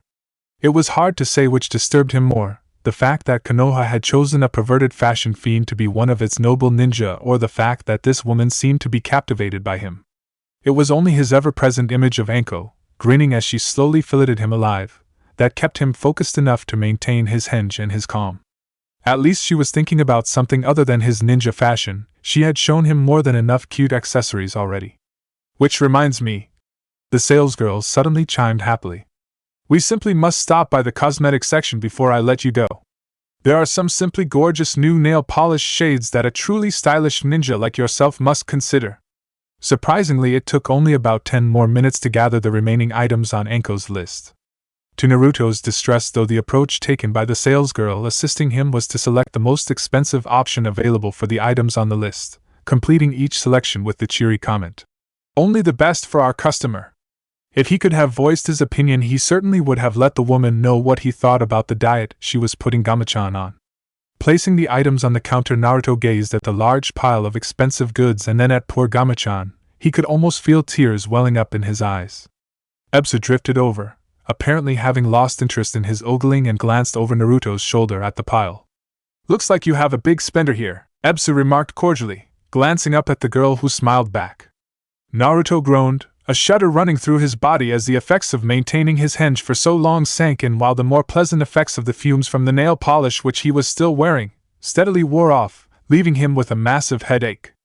Inwardly wincing, Naruto gently reached out to tap the girl's shoulder. Unfortunately, this seemed to startle her, and she jumped, bumping into a rack of snuff boxes that had been placed at the end of the counter for customer convenience. The rack came crashing to the ground, releasing a cloud that drifted into Naruto's face. What happened next was perhaps inevitable. Perhaps it could even have been foretold before Naruto even set foot into the shop.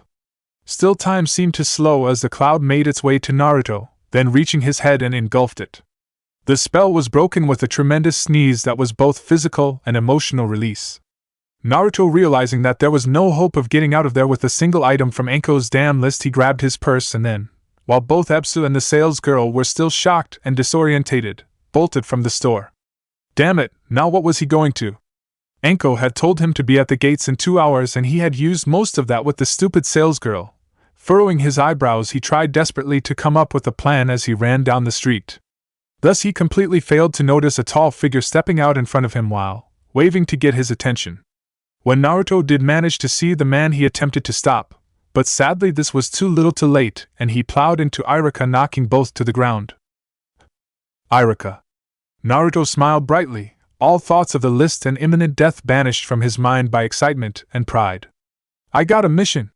An important one too, B ranked. I'm going to be guarding a princess." Irika frowned, climbing back to his feet and dusting himself off. Sighing, he looked at Naruto, putting a supportive look on his face. Well, I can't say I'm happy about you getting this level of mission. Still, congratulations for getting your first mission. Naruto smiled brightly, putting his hands behind his head. Hey, want to get some ramen to celebrate? Naruto paused for a moment, his mouth watering at the possibility of ramen. Free ramen. It had been almost 3 days since he had been able to escape from Enko's torture long enough to go to Ichiraku. But the brief thought of Enko brought another image to his mind, an image of Enko and what she would do to him if he was late. No dawdling. Ramen would definitely count as dawdling. The thought alone sent a shiver down his spine.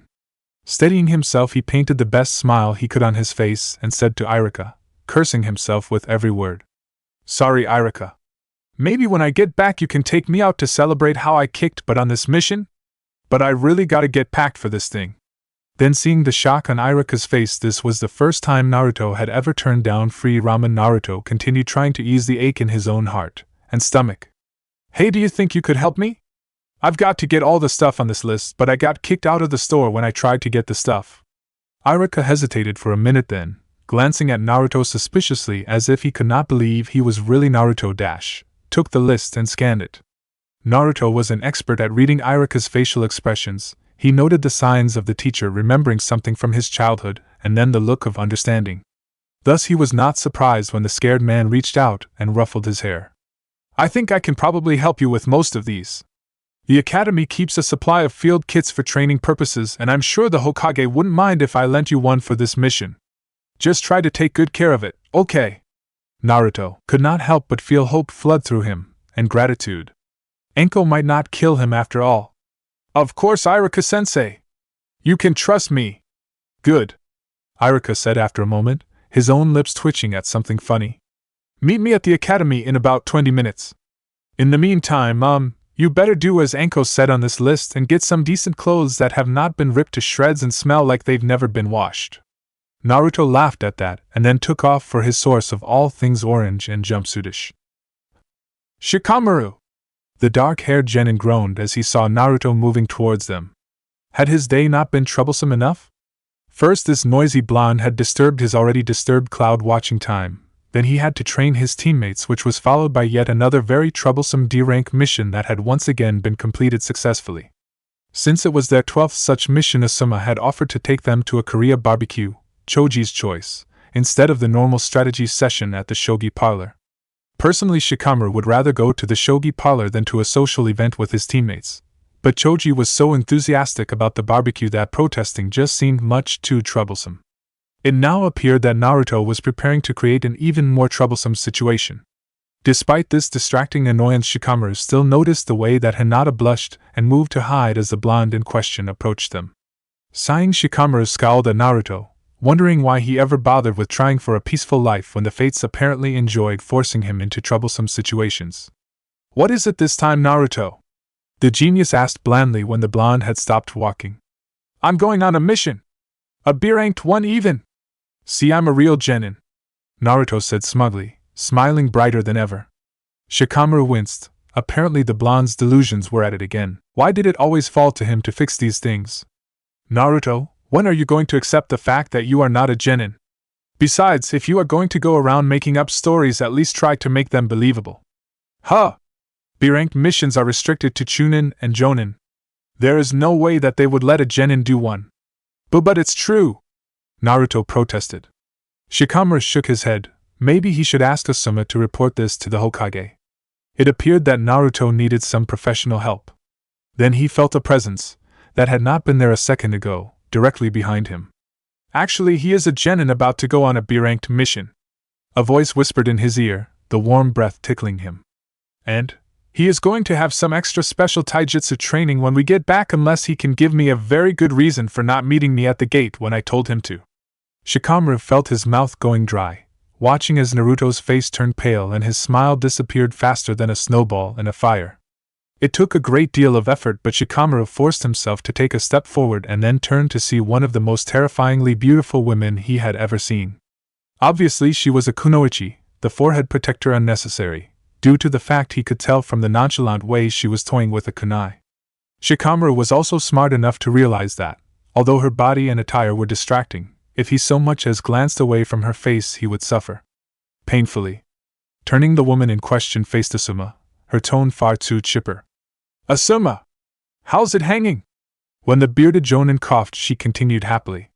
These your brats? Looks like you lucked out, a group with about as much motivation as you have. Asuma merely grumbled, chewing nervously at his cigarette. Well, we gotta get going. You know, missions and all that. So, Latwai Taminit, the woman said, her eyes zeroing in on Hinata. Well, I'll be damned. Seems that my little runt's got an admirer, and a main branch here to even. What the hell are you talking about, you psychotic bitch?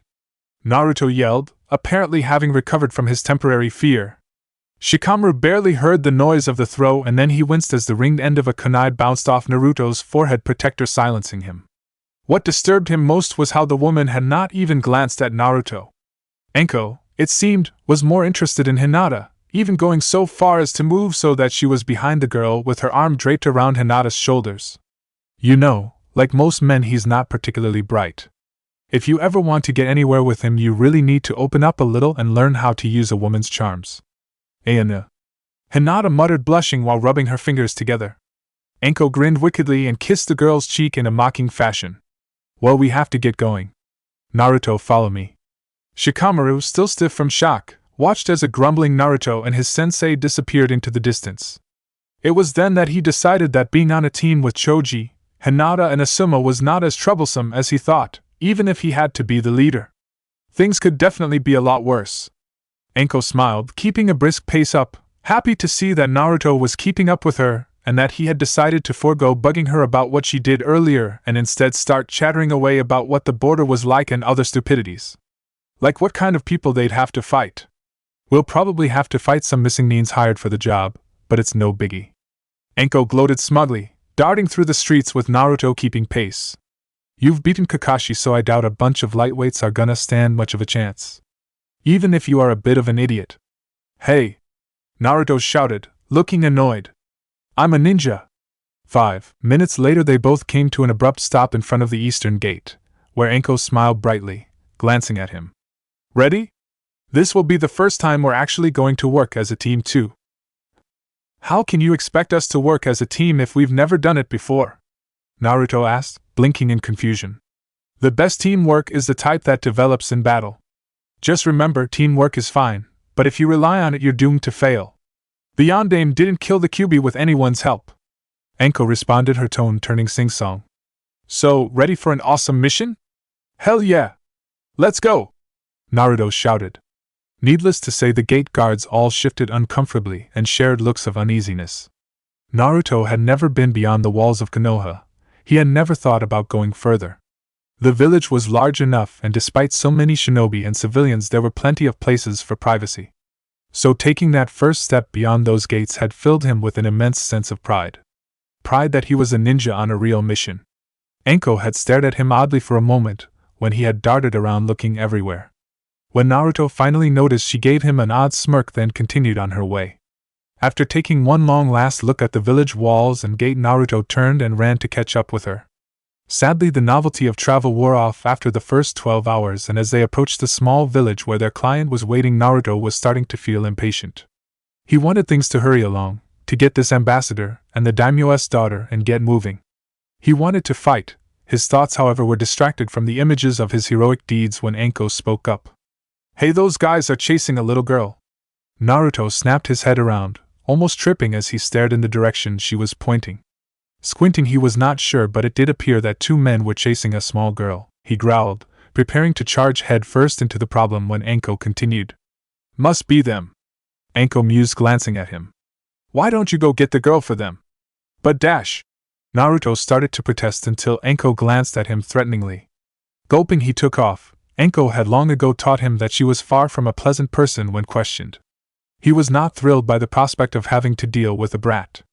Still, best to capture her now before Enko skinned him. Lifting his fingers, he narrowed his eyes. Kagabanshin! Seconds later, he had 5 Narutos who all reluctantly darted forward in a desperate attempt to grab the girl for the samurai. Amazingly, she proved quiet nimbly, avoiding all of their attempts at capture. Got you! One shouted, making a mad dive only to slip and skid past the girl, crashing into a couple of samurai. Damn it! Another shouted as he too made a dive, only to fall short and slam face first into the ground. No, ACK, get out of the way!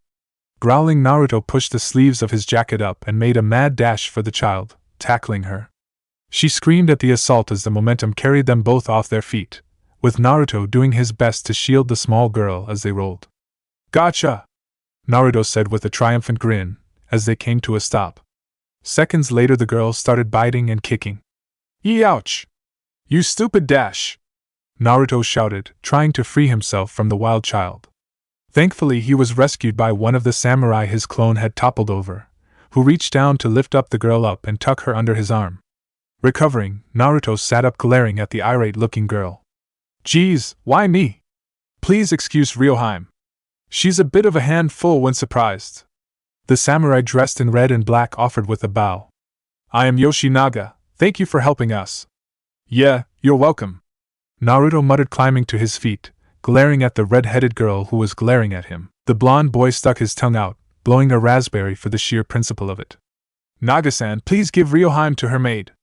A man, dressed in rather nice robes, called from across the field, where Naruto was annoyed to see Anko smiling sweetly at him. His annoyance turned to anger when the man continued, his voice brooking no argument. Also make sure that young man knows he is to stay at Ryoheim's side at all times. It appears that she shall be your responsibility, Naga said almost apologetically, handing over the disgruntled-looking girl to a harried maid who had arrived along with a palanquin. The maid bowed, muttering about the girl being the death of her, and then turned, putting the small child into the palanquin. Naruto, however, felt his eye twitching as Ryo stuck her tongue out at him before the curtain of the palanquin closed. He could already feel it. He was going to punt her like a ball. Or strangle her. Or... Naruto, hurry up. We can't wait around all day for you. Anko called, turning to continue on at the side of the ambassador and the 20-some-odd samurai. Glaring at the woman, it was all Naruto could do to keep from cursing out loud. Storming after the others, he barely noticed the two samurai falling into step beside him, hands resting on their swords as he caught up to the palanquin and made. Stupid Anko, stupid Ryo. Naruto grumbled under his breath, unable to believe that he would be babysitting